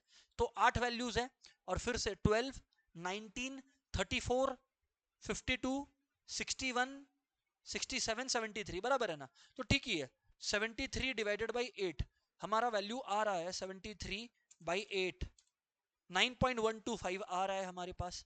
अब इंडिविजुअल वैल्यूज को हम लोग सॉल्व करेंगे ना, क्या मतलब 4 माइनस 9.125 का स्क्वायर, 4 माइनस 9.125 का स्क्वायर, तो ये आ रहा है 26.265। अरे बाप रे, 26.265। ठीक है, कोई नहीं, 4 से किए ना हम लोग, ठीक है। 4 माइनस 9.125, ठीक है। अभी 8 माइनस 9.125 किए हम लोग, फिर इनटू इक्वल टू यानी 1.265, 1.265 बराबर है। आगे बढ़ते हैं, फिर 7 माइनस 9.125 करेंगे हम लोग, फिर इनटू इक्वल टू यानी 4.1515, 4.515 बराबर है। आगे बढ़ते हैं सर, 7 का कर दिया क्या, हाँ सर सही है। फिर 15 को पकड़ते हैं, 15 माइनस 9.125 किए, फिर इनटू इक्वल टू 34.515, 34.515। ओके, आगे बढ़ते हैं ना। ये 15 तक हो गया, 18 पे चलते हैं। 18 माइनस 9.125 इनटू इक्वल टू यानी 76.765। हालांकि इसमें ना राउंड ऑफ बार बार 5 पे करना पड़ रहा है, तो एक दो नंबर का गैप आएगा, पर ठीक है चलो देखेंगे। अभी आगे बढ़ते हैं ना, 1 2 3 4 5, 5 वैल्यूज डन है, तो 1 2 3 4 5 डन है, 18 तक डन है मतलब। फिर 9 माइनस 9.125, 125 इनटू इक्वल टू यानी 0.0156, 0.015। ठीक है, लिख नहीं रहा 6। आगे बढ़ते हैं, फिर 6 से 2 बार, तो चलो इसमें मेहनत कम लगेगा। 6 माइनस 9.125 इनटू इक्वल टू 9.765, 2 बार लिख देता हूं, 9.765 और 9.765, 1 2 3 4 5 6 7 8, चलो बराबर है। अब इसको ऐड करते हैं ना, तो 26.265 plus 1.265 plus 4.515 plus 34.515 plus 76.765 765 plus 0.015 plus 9.765। अब 9.765 दो बार लिखूंगा, हाँ, प्लस 9.765 दो बार लिखा मैं, तो 162.87 आया नहीं क्या, तो 162.87 आ गया हमारे पास। अब मैं क्या बोल रहा हूं ना, जब रूट ओवर करेंगे अपने, तो 162.87 आया मेरे पास, whole divided by N, N 8 था, तो 162.7 डिवाइडेड बाई 8, तो पहले मेरे पास आया 20.35 और इसका भी रूट कर देंगे तो हमारे पास आया 4.512, तो हमारे पास आया 4.512। अब अगर हम लोग 4.512 बाई मीन इंटू 100 करेंगे ना, क्लियर कट दिख रहा है 40-50% के करीब कुछ आ रहा है, क्योंकि 4.5 है ऊपर में और 9 है नीचे में, मतलब तो सोचने का भी दरकार नहीं लग रहा है। तो 4.512 डिवाइडेड बाई 9.125 इंटू 100, हाँ वही ठीक है, वही आया 49.45%। तो कंपनी बी में वेरिएशन ज्यादा देखने को मिल रहा है, क्योंकि कंपनी बी में जो है वेरिएशन ज्यादा देखने को मिल रहा है ना, इस वजह से कंपनी ए ज्यादा कंसिस्टेंट है, क्योंकि जहां वेरिएशन ज्यादा वहां कंसिस्टेंसी कम। सर हमें बात समझ में आता है, हालांकि इसमें सिर्फ ए बताने के लिए हमें इतना मेहनत करना पड़ा, पर ठीक है ना, हमें प्रैक्टिस हो गया क्वेश्चन का, पूरे फुल फ्लेजेड क्वेश्चन का प्रैक्टिस हो गया। आगे बढ़ते हैं, आगे बढ़ते हैं। If variance is this and mean is 40, तो हमें दिया गया वेरिएंस 148.6, ठीक है, वेरिएंस इन्होंने दे दिया 148.6 और मीन इन्होंने हमें दे दिया है, मीन इन्होंने हमें दे दिया है 40। इनका कहना है कोफिशिएंट ऑफ वेरिएशन निकालो। कैसा इजी क्वेश्चन देते हैं, वेरिएंस दिया है मतलब स्टैंडर्ड डिविएशन भी दिया है, क्यों, क्योंकि 148.6 148.6 का अगर आप रूट निकाल लोगे तो root over variance standard deviation ना, तो इससे मैंने क्या निकाल लिया, स्टैंडर्ड डिविएशन। कैसे, इसका रूट ओवर करके। और अब मुझे वेरिएशन निकालना है, तो कोफिशिएंट ऑफ वेरिएशन होता है standard deviation by mean into 100। तो अगर आप इसे सॉल्व करोगे तो 1219 बाई 40 आपका आ रहा है 30.48 के करीब। ये रहा 30.48 हमारा आ रहा है। सो इट्स इंडीड मैचिंग, है ना, बराबर है सर। सर बराबर है सर, सम हो रहा है सर, कॉन्फिडेंस आया सर। और भी सम है सर, ये दिल मांगे मोर। आगे बढ़ते हैं, और भी क्वेश्चन है सर एचडी के। चलो आओ वो भी सॉल्व करते हैं ना, देखते हैं क्या चक्कर चल रहा है यहाँ पे, है ना। क्वेश्चन बोल रहा है if mean and coefficient of variation of marks of 10 students अच्छा is 20 and 80, what is the variance। चलो आओ बात करते हैं what is the variance। इसका जवाब देते हैं इनको। मीन है 20 बराबर, तो x बार हो गया 20, ठीक है, कोई दिक्कत नहीं है। एंड कोएफिशिएंट ऑफ वेरिएशन मतलब COV आया 80, ठीक है, COV आया 80, ओके।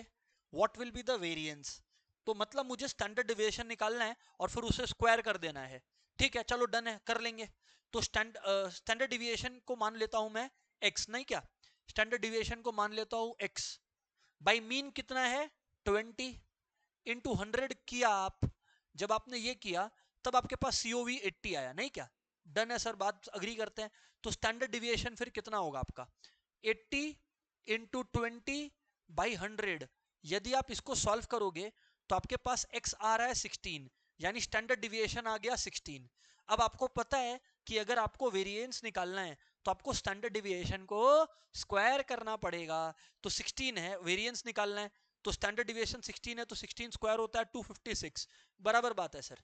सर हमें सम समझ में आता है सर, बहुत ही बढ़िया, बहुत ही बढ़िया। आगे बढ़ते हैं, देखते हैं नेक्स्ट क्वेश्चन क्या चक्कर चल रहा है इधर पे, है ना। Wow, very very good.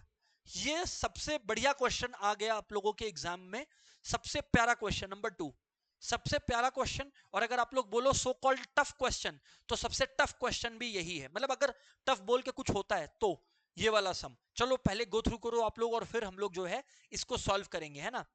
मैं सॉल्व करूंगा इस पूरे क्वेश्चन को, पर ये बेस्ट क्वेश्चन है अभी तक का पूरे पेपर का, जितना सॉल्व किया उसमें।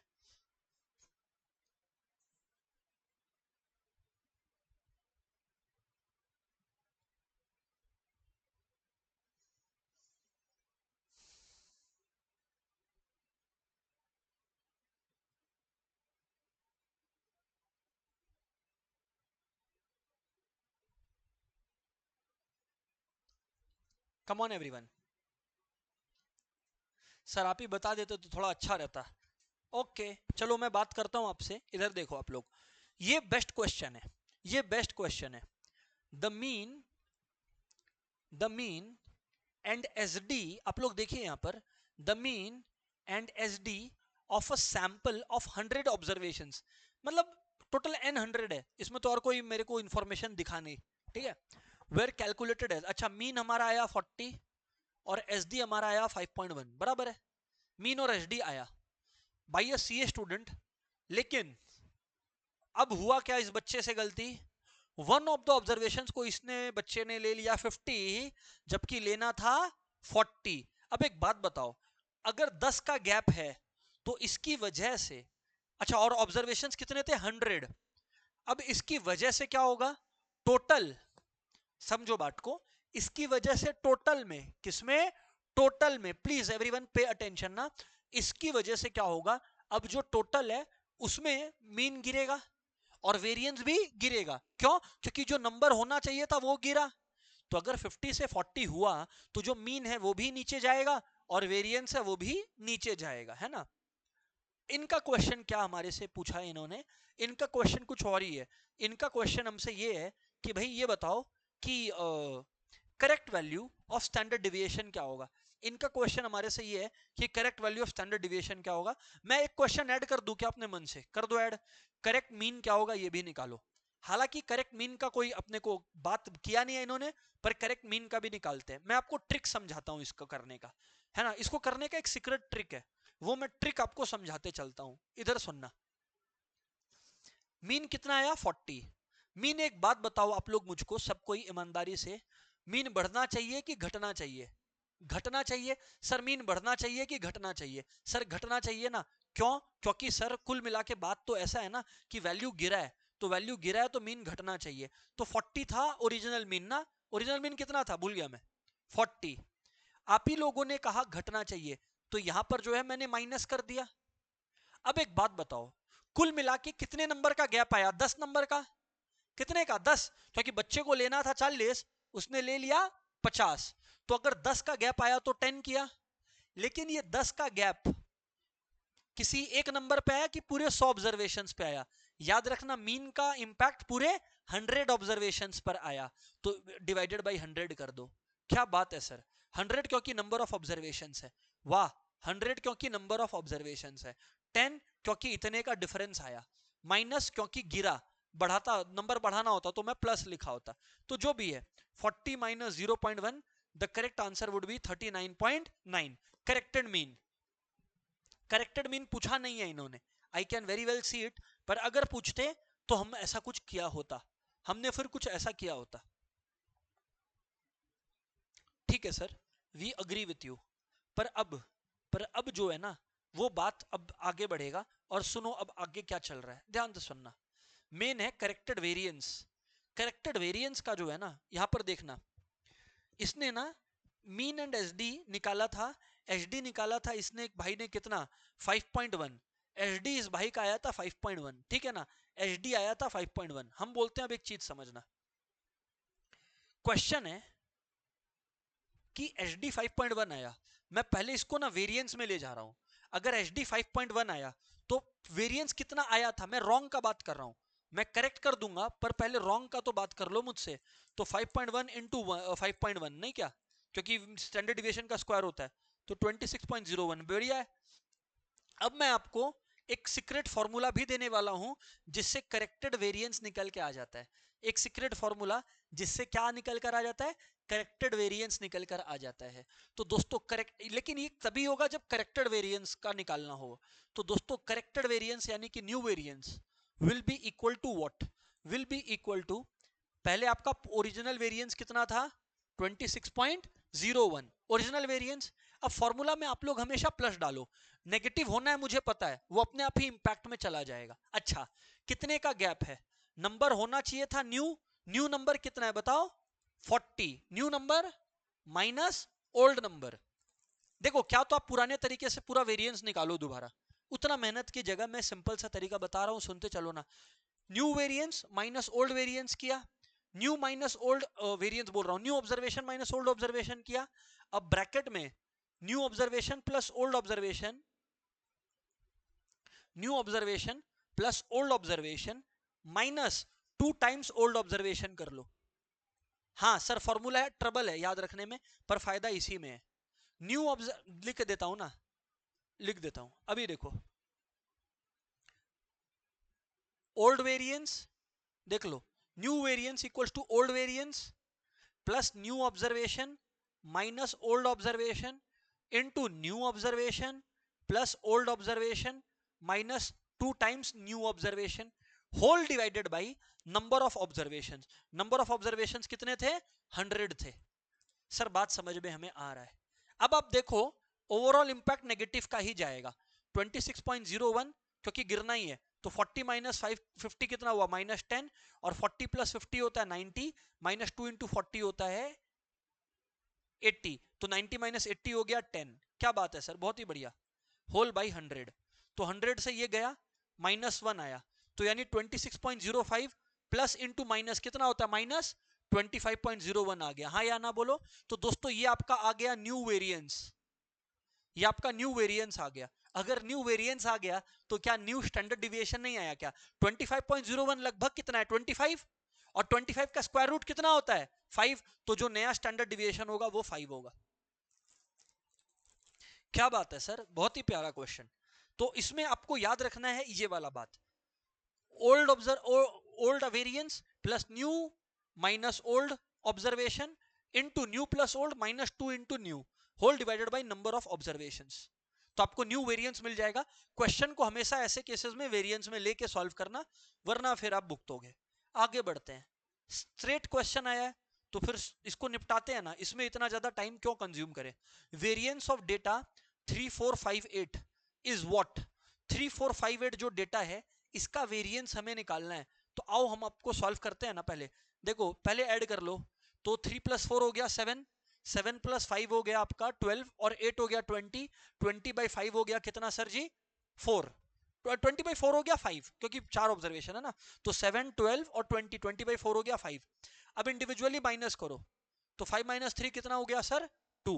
अब इसका भी स्क्वायर करना पड़ेगा हम लोगों को, तो 2 का स्क्वायर हमारा कितना आ गया 4, प्लस एक एक करके करता हूं ना, फिर 4 माइनस हमारा क्या था 5 था क्या, 4 - 5 था, तो -1 पर स्क्वायर है, तो 1 स्क्वायर ही होगा। आगे बढ़ते हैं। 5 - 5 तो सर 0 हो गया ना, तो इस वजह से इसमें कुछ करने का दरकार ही नहीं है अपने। और 8 - 5 होता है 3, 3 का स्क्वायर हो गया यहां पर, बराबर है जी। Whole divided by number of observation, यानी कि 4 ऑब्जर्वेशन से कुल मिला के। तो यानी कि 4 + 1 + 9, 5 + 9 होता है 14, 14/4 वो होता है 3.5। सर आपने यहां रूट क्यों नहीं डाला, क्योंकि वेरिएंस निकालना था, एसडी निकालना होता तो रूट भी डाले होते। जी सर, बात समझ में आता है। आगे नेक्स्ट क्वेश्चन दिखाओ सर आप, दिखाओ नेक्स्ट क्वेश्चन दिखाओ सर आप। SD of a variable is known to be 10, तो एसडी ऑफ 50 + 5x क्या होगा, चलो देखते हैं। 50 + 5x है ना। अब y = 50 + 5x है, पर हमें यह बात पता है 50 प्लस से हमें कोई लेना देना नहीं है, सब मोह माया है। हमें मतलब किससे है, केवल 5 से है। हमें मतलब केवल किससे है 5 से, और एसडी है into 5 into SD of x, SD of x कितना है 10, तो 5 इंटू 10 कितना हो गया 50, याद रखिएगा। तो यानी कि आंसर क्या आ गया हमारा 50 है। उसके लिए आपको सबसे पहले कंबाइंड मीन निकालना पड़ेगा। क्या निकालना पड़ेगा, कंबाइंड मीन। कंबाइंड मीन का फॉर्मूला आप लोगों को याद होगा, हम लोग सेंट्रल टेंडेंसी में पढ़े हैं, है ना। सेंट्रल टेंडेंसी में पढ़े हैं, तो वो आप लोगों को पता रहना चाहिए, है ना। वो है n1 into x1 bar plus n2 into x2 bar whole by n1 plus n2, n1 plus n2, बराबर है ना। अब मैं आपको क्या बोल रहा हूं ना, अब मैं आपको क्या बोल रहा हूं ना, अब मैं आपको क्या बोल रहा हूं कि ये अगर आपका कंबाइंड मीन आ गया, एक मिनट, अगर ये आपका कंबाइंड मीन आ गया, हेलो एवरीवन, अगर आप लोगों का कंबाइंड मीन आ गया, कंबाइंड मीन आने के बाद रूट ओवर करते हैं हम लोग, और d1 निकालते हैं और d2 निकालते हैं। करेंगे, सम दिखाएंगे तब आपको और बेटर समझ आएगा। d1 क्या होगा, पहले सीरीज का average minus overall average. d2 क्या है, दूसरे सीरीज का एवरेज माइनस ओवरऑल एवरेज। ये कर लेने के बाद, ये कर लेने के बाद हमें क्या करना रहेगा, फिर ये कवर करना होगा, मतलब इसमें वैल्यूज डालना पड़ेगा। इसमें आप लोग देखो, आप लोग अगर ध्यान दोगे तो आपको दिखाई पड़ जाएगा कि हम लोगों ने डी निकालना समझ लिया है, डी निकालना समझ लिया है। S1 और S2 क्या है, जैसे इंडिविजुअल सीरीज का मीन होता है ना, वैसे इंडिविजुअल सीरीज का SD होता है, वैसे ही इंडिविजुअल सीरीज का SD होता है। सर समझ में आ गया, सर समझ में आ गया ये बात। तो अब आगे बताओ, आगे बताओ सर, आगे क्या है, आगे क्या है। तो इसमें जब अगर आप लोग आगे बढ़ोगे ना, तो इधर पे ध्यान से सुनना। ये डन है, हाँ चलो ठीक है, इतना तो बात मैंने ठीक बोला आपको। अब क्या बोल रहे हैं यहां पर, the result can be extended to more than 2 groups. हाँ ठीक है, हटाओ इसको, कोई काम नहीं है। फिर आपका आ गया ओवरऑल एचडी। पर अब सर सम पे आओ तो हमें समझ में आए। पहले एक बार फॉर्मूला भी रिवाइज हो जाएगा और सम भी कर लेंगे। आओ कंबाइंड एचडी पे क्वेश्चन पे चलते हैं ना।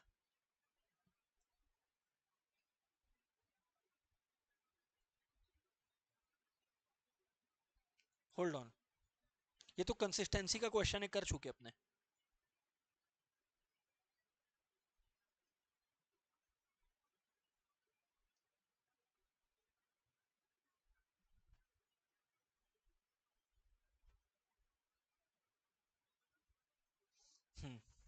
ये रहा, आइए इस पर आइए, इस क्वेश्चन पर आइए, इसमें आपको सब मिल जाएगा। For a group of 60 students, अब देखो एक एक करके बता रहा हूं, वैल्यूज देखना।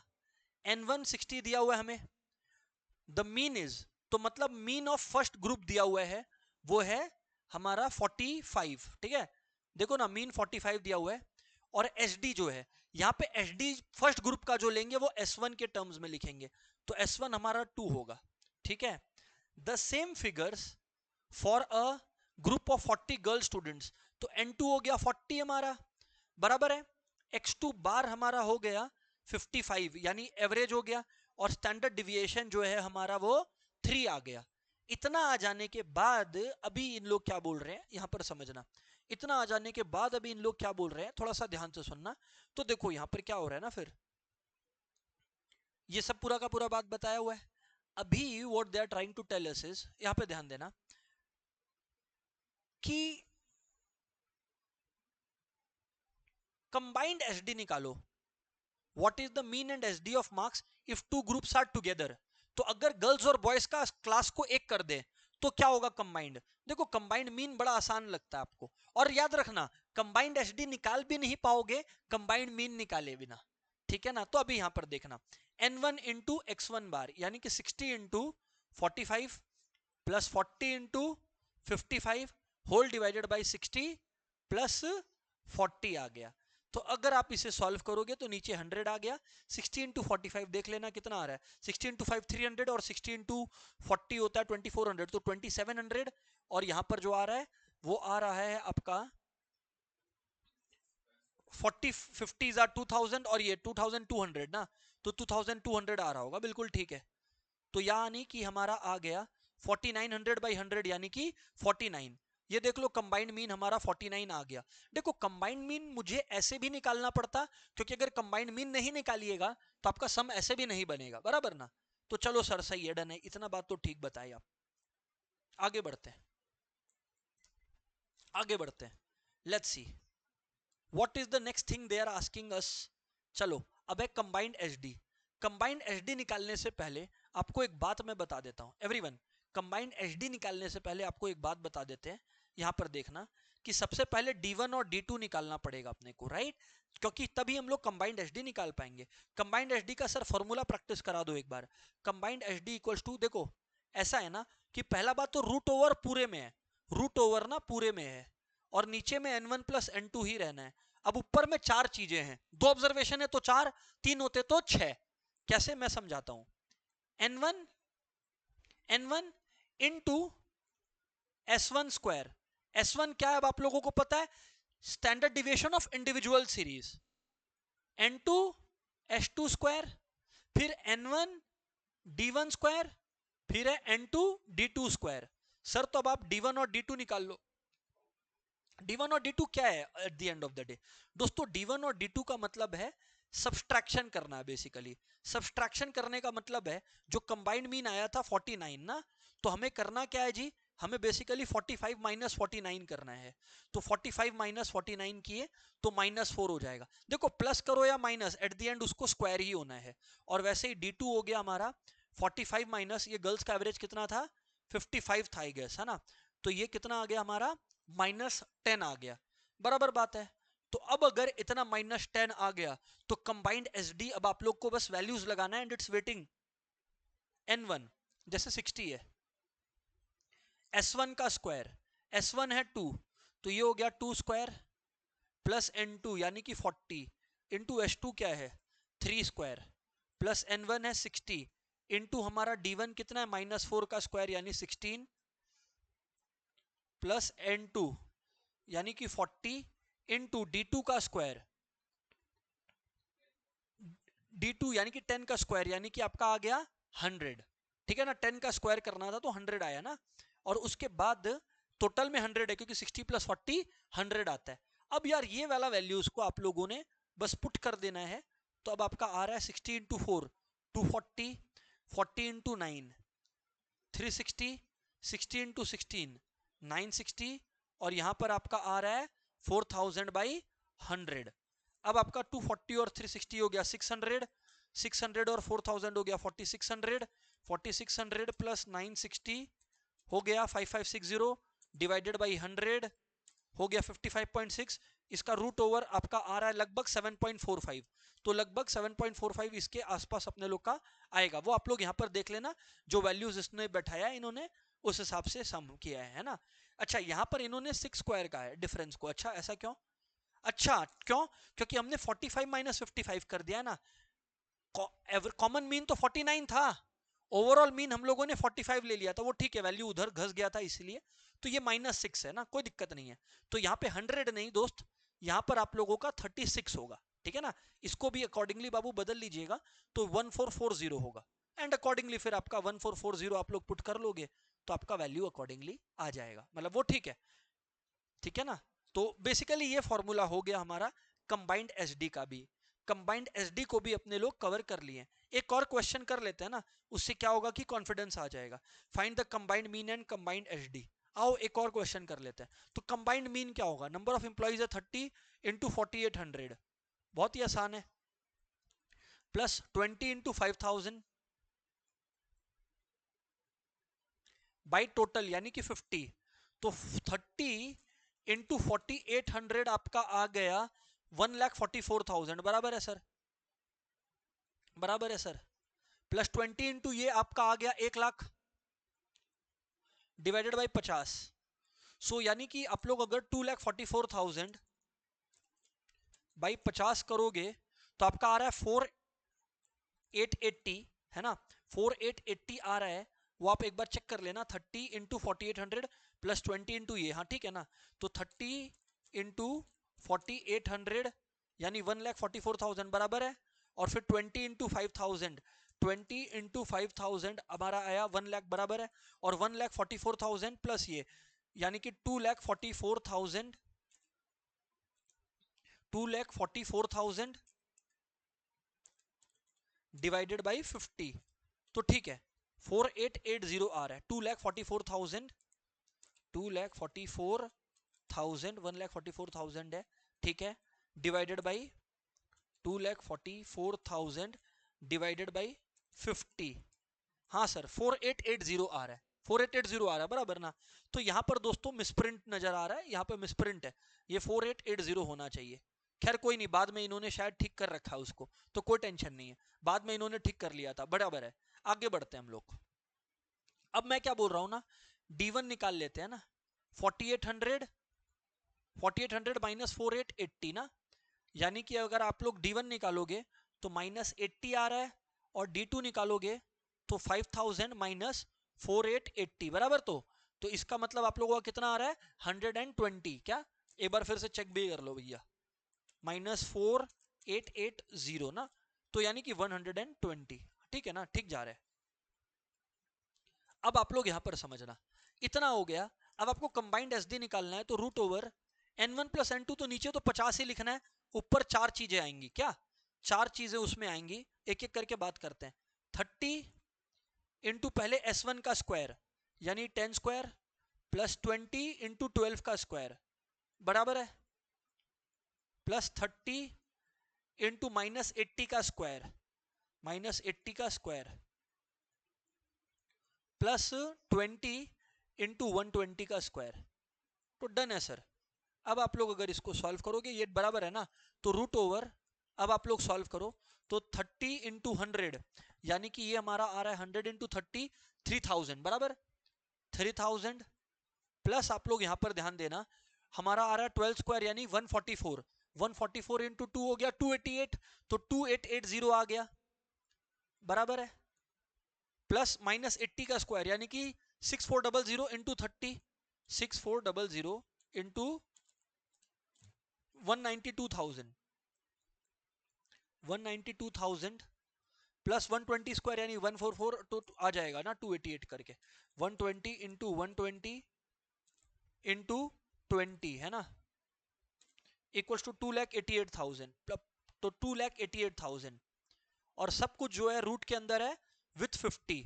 तो अब इनको ऐड कर लो, तो 3000 plus 2880 plus 1,92,000 plus 2,88,000, 88,000 divided by 50, और फिर पूरे का रूट ओवर करेंगे अपने। तो जो अपना आंसर आ रहा है 98.5 के करीब आ रहा है, तो 98.5 ही आ रहा है क्या, 98.57 आ रहा है, तो ठीक है 98.5758 वो ठीक है, राउंडिंग ऑफ का है, सही आ गया अपना सॉल्व। ठीक है, तो there it is, 98.57 is correct. Sir बात समझ में आ गया हमें, कंसिस्टेंसी वाला आपको पता है, लो कोएफिशिएंट ऑफ वेरिएशन। अब हम लोग चलेंगे और डिस्कस करेंगे the last one which is quartile deviation, the last one which is quartile deviation. ठीक है ना, तो आओ एक बार क्वार्टाइल डिविएशन को देखते हैं, तो उससे बात समझ में आएगा अपने लोग को कि क्या करना है नहीं करना है ना। यहां पर सुनना, अच्छा बाय द वे एक चीज और है, एक चीज और है, वो पहले मैं वो क्वेश्चन को आपको कवर करवा देता हूं ना, एक क्वेश्चन है वो आपको कवर करवा देता हूं, यहां पर ध्यान दे देना। इसमें ना एक second, root over n square minus 1/12 है, हाँ ठीक है, इसके ऊपर एक काम करते हैं, इसको अभी नीचे में कवर करना ही है, तो क्वार्टाइल डिविएशन के बाद वो कवर कर लेंगे, कोई टेंशन नहीं है। ठीक है, हाँ भाई, क्वार्टाइल डिविएशन, आ जाओ सब कोई क्वार्टाइल डिविएशन समझ लो। क्वार्टाइल डिविएशन, हाँ भाई, तो क्वार्टाइल डिविएशन कुछ नहीं है, आपको क्वार्टाइल्स पता होना चाहिए। देखो 3 क्वार्टाइल है, Q2, by the way second quartile को प्यार से मीडियन भी बोलते हैं, ये याद रखिएगा, सेकंड क्वार्टाइल को प्यार से मीडियन भी बोलते हैं। और क्वार्टाइल डिविएशन अगर आपको कभी भी निकालने बोलेगा तो क्वार्टाइल डिविएशन होता है third quartile minus first quartile by 2, बराबर है ना। और एक और चीज यहाँ पे सुन लेना, क्वार्टाइल डिविएशन को सेमी इंटर क्वार्टाइल रेंज भी बोलते हैं, तो quartile deviation is equals to semi inter quartile range. तो अगर कभी एग्जाम में इंटर क्वार्टाइल रेंज पूछ लिया तो आपको सिर्फ Q3 माइनस Q1 करना पड़ेगा, नोट कर लीजिएगा। इंटर क्वार्टाइल रेंज मांगा तो Q3 minus Q1, semi inter quartile range या क्वार्टाइल डिविएशन मांगा तो Q3 माइनस Q1 बाई 2। ठीक है, बराबर। और क्वार्टाइल डिविएशन का फॉर्मूला क्या होता है, ये आपके सामने है, Q3 minus Q1 by Q3 plus Q1 into 100। अब देखो बात बदल गया, एक बात याद रखना, normally standard deviation best measure है डिस्पर्शन का, पर अगर इन लोग पूछ लिए ओपन एंडेड क्लासिफिकेशन के लिए क्या, ओपन एंडेड क्लासिफिकेशन का मतलब समझे, मतलब सैलरी अंडर 100 लिखा है, अब अंडर 100 में 50 है कि 30 है नहीं पता, या सैलरी अबव 2000 लिखा है, तो 2000 में 2100 है या 2200 है ये नहीं लिखा, इसे हम लोग कहते हैं ओपन एंडेड क्लासिफिकेशन, बराबर ना। तो देयर इट इज, बात समझ में आता है सर हमें।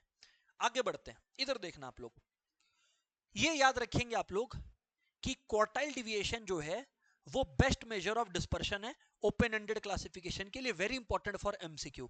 अगर अपने लोग का नॉर्मल क्वेश्चन आया कि कौन बेस्ट है तो एचडी, ओपन एंडेड वर्ड दिख गया तो अपने क्वार्टाइल डिविएशन लिखेंगे। सर आगे बढ़ते हैं, आगे बढ़ते हैं सर, ये हो गया। और क्वार्टाइल डिविएशन में भी सेम फॉर्मूला अप्लाई होता है जो कि स्टैंडर्ड डिविएशन और इन सारी चीजों में अप्लाई होता था, तो there is also no change there, समझ गए ना। तो वो क्वार्टाइल डिविएशन और वाई वाला लॉजिक वहां पर भी लगेगा, ठीक है ना। क्वार्टाइल डिविएशन और स्टैंडर्ड डिविएशन में भी 2/3 का रिलेशन होता है, वो हम लोग अभी नीचे में फीचर्स पढ़ेंगे, फीचर्स पे ही हम जा रहे हैं, तो वो आपको तब बता देंगे, राइट। तो एक बार आते हैं यहां पर, यहां पर ध्यान से सुनना, क्वेश्चन पे आते हैं अभी।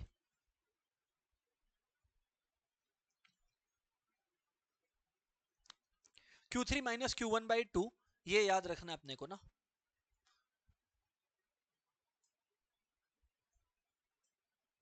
ये रहा आ गया, पहला बात तो एक चीज लर्न कर लो, ये वाला क्वेश्चन कर लो, जिससे क्या है कि बात मेहनत कम हो हमारा। क्वार्टाइल डिविएशन जो होता है हमेशा स्टैंडर्ड डिविएशन का 2/3 होता है, ये रट लो। सर रटा रहे हो, हाँ रटा रहे हैं, सही सुना, क्वार्टाइल डिविएशन स्टैंडर्ड डिविएशन का 2/3 होता है, ये मान के चल लो। Quartile deviation is 2/3 of standard deviation, तो अगर स्टैंडर्ड डिविएशन निकाल लिए हो उसका 2/3 कर लो तो तुम क्वार्टाइल डिविएशन पे पहुंच गए, एक और तरीका मिल गया तुमको। आगे बढ़ते हैं, आगे बढ़ते हैं, नेक्स्ट क्वेश्चन करते हैं ना। The quartiles of a variable are 45, 52 and 65 respectively, quartile deviation कितना होगा, तो भाई बहुत सिंपल है, थर्ड क्वार्टाइल है 65, क्वार्टाइल 1 कितना है बताओ 45 है, और फिर डिविएशन है तो बाई 2 कर लो, तो ये यानी 20/2 हो गया, यानी कितना आ गया 10 आ गया हमारा आंसर। सर बढ़िया है, नेक्स्ट क्वेश्चन आप लोग देखेंगे एवरीवन, नेक्स्ट क्वेश्चन आप लोग देखेंगे everyone. If mean equals to 5, if mean equals to 5, standard deviation equals to 2.6, median equals to 5 and quartile deviation equals to 1.5, coefficient of quartile deviation is what। बहुत ही बढ़िया question आया, coefficient of quartile deviation का formula क्या था, याद है क्या आप लोगों को? कोएफिशिएंट ऑफ क्वार्टाइल डिविएशन का फॉर्मूला क्या था? Q3 minus Q1 by, yes, Q3 plus Q1 into 100। ये है सर फॉर्मूला जो आप लोगों को मालूम होने मांगता। अब सर आगे बढ़ते हैं ना, अभी सर आगे बढ़ते हैं और देखते हैं क्या क्वेश्चन है। राइट, इधर देखो, ये बढ़िया क्वेश्चन है। मीन है 5, मीन को साइड में रख दो, मीन है 5, स्टैंडर्ड डिविएशन है 2.6, ठीक है, तो स्टैंडर्ड डिविएशन है 2.6, ठीक है, कोई दिक्कत नहीं है ना, दिया है तो दिया है, क्या दिक्कत है अपने को। मीडियन, मीडियन का मतलब सेकंड क्वार्टाइल होता है, धोखे में मत रहना। मीडियन का मतलब क्या होता है? Second quartile. मीडियन का मतलब होता है सेकंड क्वार्टाइल, यानी कि यहां पर आ गया हमारा सेकंड क्वार्टाइल कितना था भैया? 5, बराबर। अच्छा है, अच्छा है, 5 आ गया। और हमें बोला गया कि क्वार्टाइल डिविएशन है 1.5, क्वार्टाइल डिविएशन है 1.5, क्वार्टाइल डिविएशन है 1.5, तो QD है 1.5, यानी कि इनडायरेक्टली हमें दे दिया गया Q3 माइनस Q1 बाई 2 कितना है बताओ? 1.5 है। बराबर बात है, बराबर बात है। अब मुझे क्या बोल रहे हैं इन लोग कि कोएफिशिएंट निकालो। कोएफिशिएंट निकालो का मतलब है ये पूरा का वैल्यू निकालो। तो ठीक है, डन है, करते हैं अपना अपने।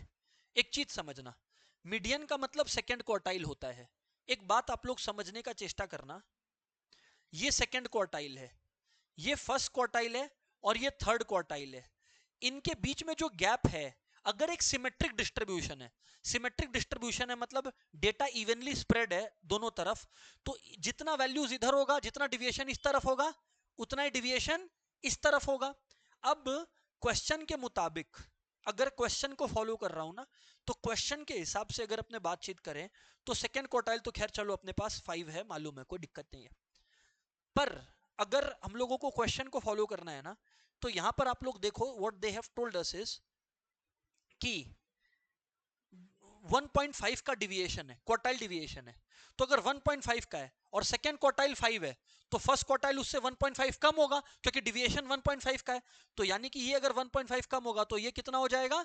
3.5, और वो 1.5 ज्यादा है तो वो कितना होगा?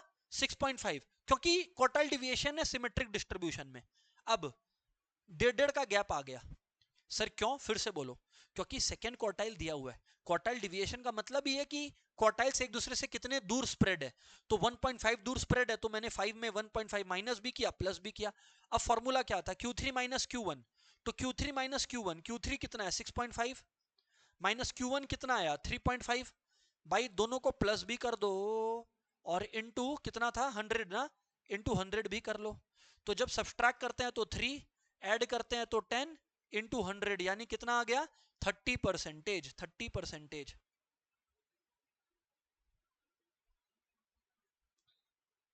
30%। सही है सर, 30% आ गया हमारा पर्टिकुलर क्वेश्चन का आंसर।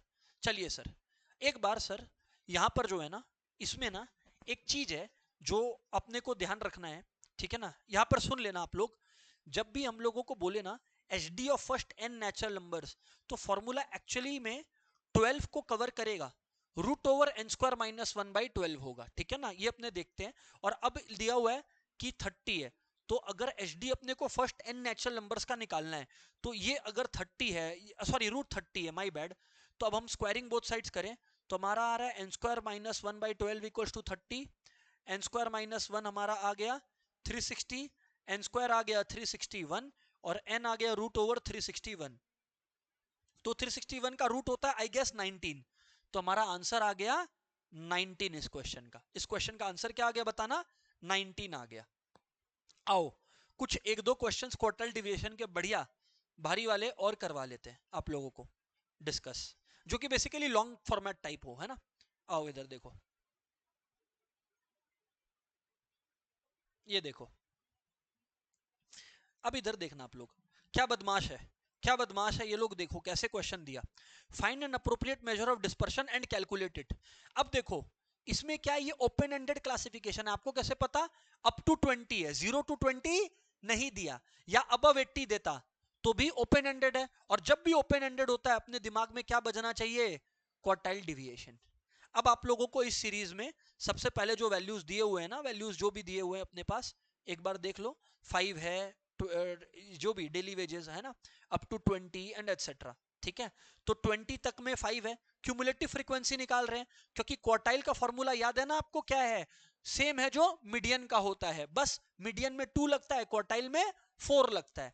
तो अगर क्वार्टाइल 1 है तो हम लोग n/4 यूज करते हैं, क्वार्टाइल 3 है तो हम लोग 3n/4 यूज करते हैं। n है सम टोटल ऑफ फ्रीक्वेंसी, जो कि कितना है 40, तो हम लोग अगर 40/4 करेंगे तो 10 आएगा क्वार्टाइल 1 के लिए। कितना आएगा 10। क्यूमुलेटिव फ्रीक्वेंसी में 10 कहां है, 5 के बाद, तो ये हो गया first quartile class, first quartile class, class of quartile 1। अब अगर ये हमारा क्लास ऑफ क्वार्टाइल 1 आ गया एवरीवन, क्लास ऑफ क्वार्टाइल 1 आ गया अगर हमारा एवरीवन, तो अब फॉर्मूला में डालेंगे तो L1 प्लस, अभी L1 प्लस में ना, यहां पर आप लोग समझना, पहला मान लो 0 to 20 है, 20 to 40 है, तो L1 प्लस में लोअर क्लास इंटरवल तो 20 है ना, तो 20 प्लस n/4, n/4 कितना आया 10, minus cumulative frequency of the previous class यानी कि 5 bye frequency of the quartile class. तो क्वार्टाइल क्लास की जो फ्रीक्वेंसी थी वो कितनी थी, 11 थी क्या, हाँ सर 11 थी, तो 11 सेकेंड क्लास था ना, तो 11 इनटू इंटरवल, इंटरवल में 20 का ब्रेक था, तो बस कर लो, तो 29.09, इससे आपको क्वार्टाइल 1 मिल गया। जो आपने क्वार्टाइल 1 में Q1 को यूज करके n/4 को यूज करके किया, वो सेम चीज Q3 को यूज करके 3n/4 को करना है, समझ गया। तो फिर आप लोगों का Q3 माइनस Q1/2 आ गया and your some is done. Sir हमें बात समझ में आता है सर, ये है कुछ इंपॉर्टेंट बातें जो हमें सेंट्रल टेंडेंसी और स्टैंडर्ड डिविएशन यानी डिस्पर्शन के बारे में पता होनी चाहिए, वो इंपॉर्टेंट है, ध्यान से सुनना। पहले एक बार सेंट्रल टेंडेंसी का करते हैं और उसके बाद इसका करते हैं। सेंट्रल टेंडेंसी भी मीन मीडियन मोड अपने लोग का किया हुआ है, तो उसका भी एक बार कंक्लूजन हम लोग लेंगे, अगर एमसीक्यू के फॉर्मेट में अपने लोगों को अच्छे से थ्योरी को भी अटेंड करना है तो। इधर पे ध्यान से सुनना,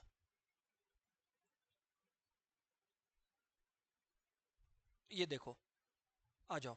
तो सबसे पहले अगर एग्जाम में आ गया कि सेंट्रल टेंडेंसी का डिस्पर्शन का जैसे बेस्ट मेथड कौन है, स्टैंडर्ड डिविएशन, वैसे ही सेंट्रल टेंडेंसी का बेस्ट मेथड है अरिथमेटिक मीन। क्या है, अरिथमेटिक मीन। आगे बढ़ते हैं। अरिथमेटिक मीन का एक प्रॉब्लम है कि it is affected by sampling fluctuations. इसका मतलब क्या है, मान लो मैं मीन निकाल रहा हूं 2 और 3 का, 2 3 और 4 का, तो 2 3 और 4 को बाई ऐड करके बाई 3 किया तो कितना आया 3। अब देखो मैंने दो को 2 और 3 रखा, पर तीसरे को मैंने अगर 100 ले लिया तो मीन बहुत जोर से बदल जाता है। 5 प्लस 105/3, तो देखो मीन लगभग लगभग 35 के आसपास चला गया। एक वैल्यू बदलने की वजह से इसका इमोशंस कितना जोर से हर्ट हो जाता है, आप लोग चेक करो, ये नहीं होना चाहिए। अच्छा, अच्छा, ओपन एंडेड क्लासिफिकेशन में, ओपन एंडेड क्लासिफिकेशन में यहां पर ध्यान से सुनना, यहां पर ध्यान से सुनना, एक इंपॉर्टेंट बात है कि, सबसे इंपॉर्टेंट बात है कि like m median is also rigidly defined, easy to compute, वो सब ठीक है, पर median is not based on all observations. ऐसा क्यों, क्योंकि मीडियन मान लो 2 3 10 है, तो मीडियन को 2 से और 10 से लेना देना नहीं है, मीडियन को खाली इस बात से लेना देना है कि बीच में कौन है, तो ये मीडियन के साथ प्रॉब्लम है। लेकिन अगर आप लोगों को पूछा कि ओपन एंडेड क्लासिफिकेशन के लिए बेस्ट कौन है, तो याद रखना मीडियन बेस्ट है। वैसे ही अगर डिस्पर्शन में बोला ओपन एंडेड क्लासिफिकेशन के लिए कौन बेस्ट है, तो क्वार्टाइल डिविएशन बेस्ट है। अच्छा, तो ऐसे normally arithmetic mean central tendency का हीरो है, स्टैंडर्ड डिविएशन डिस्पर्शन का हीरो है, पर जब ओपन एंडेड क्लासिफिकेशन आता है तो अरिथमेटिक मीन वाला हीरो फुस हो जाता है और मीडियन आ जाता है, स्टैंडर्ड डिविएशन की जगह क्वार्टाइल डिविएशन आ जाता है। सर क्या बात है, आप तो थ्योरी भी तैयार करवा दिए। अब यहां पर सुनना, GM and HM like AM possess some mathematical properties but they are difficult to compute। हाँ वो बात सही है, arithmetic mean easy to compute है। अब आ जाओ एक बार डिस्पर्शन के भी थ्योरीज एक बार गो थ्रू कर लेते हैं, उससे क्या होगा ना, एक फुल फ्लेजेड डिस्कशन खत्म हो जाएगा। आओ इधर पे आओ,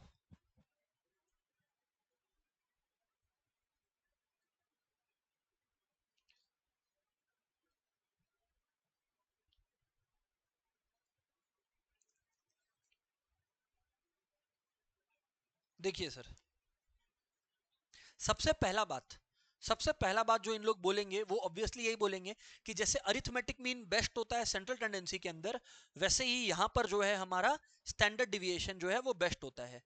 अगर ओपन एंडेड क्लासिफिकेशन का बात करें तो मैं शायद क्लास में 5-6 बार ये बात बोल चुका हूं, वो अपने लोग एक बार फिर रिपीट कर देते हैं कि ओपन एंडेड क्लासिफिकेशन के मामले में जो है कौन फिर बेस्ट हो जाता है हमारा।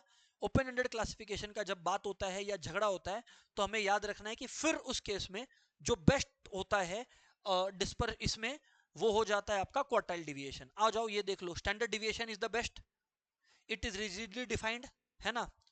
एंड इस वजह से स्टैंडर्ड डिविएशन बेस्ट है क्योंकि उसमें सारे ऑलमोस्ट प्रॉपर्टीज है। फास्टेस्ट टू कंप्यूट कौन है? रेंज, क्योंकि मैक्सिमम माइनस मिनिमम करना पड़ता है ना। लेकिन एक्सट्रीम ऑब्जर्वेशंस की वजह से रेंज बहुत ज्यादा फर्क पड़ जाता है। रेंज सारे वैल्यूज को कंसिडर नहीं करता। यही सेम तकलीफ मीडियन के साथ भी था, मोड के साथ भी था। आगे, mean deviation is rigidly defined based on all observations and not affected much by sampling fluctuations. आगे, quartile deviation is also rigidly defined but it is the best for which method? For open ended classification it is the best. Sir हमें बात समझ में आ गया। सो दोस्तों, इसके साथ अपना जो डिस्पर्शन है ना उसका डिस्कशन वन शॉट खत्म होता है, राइट।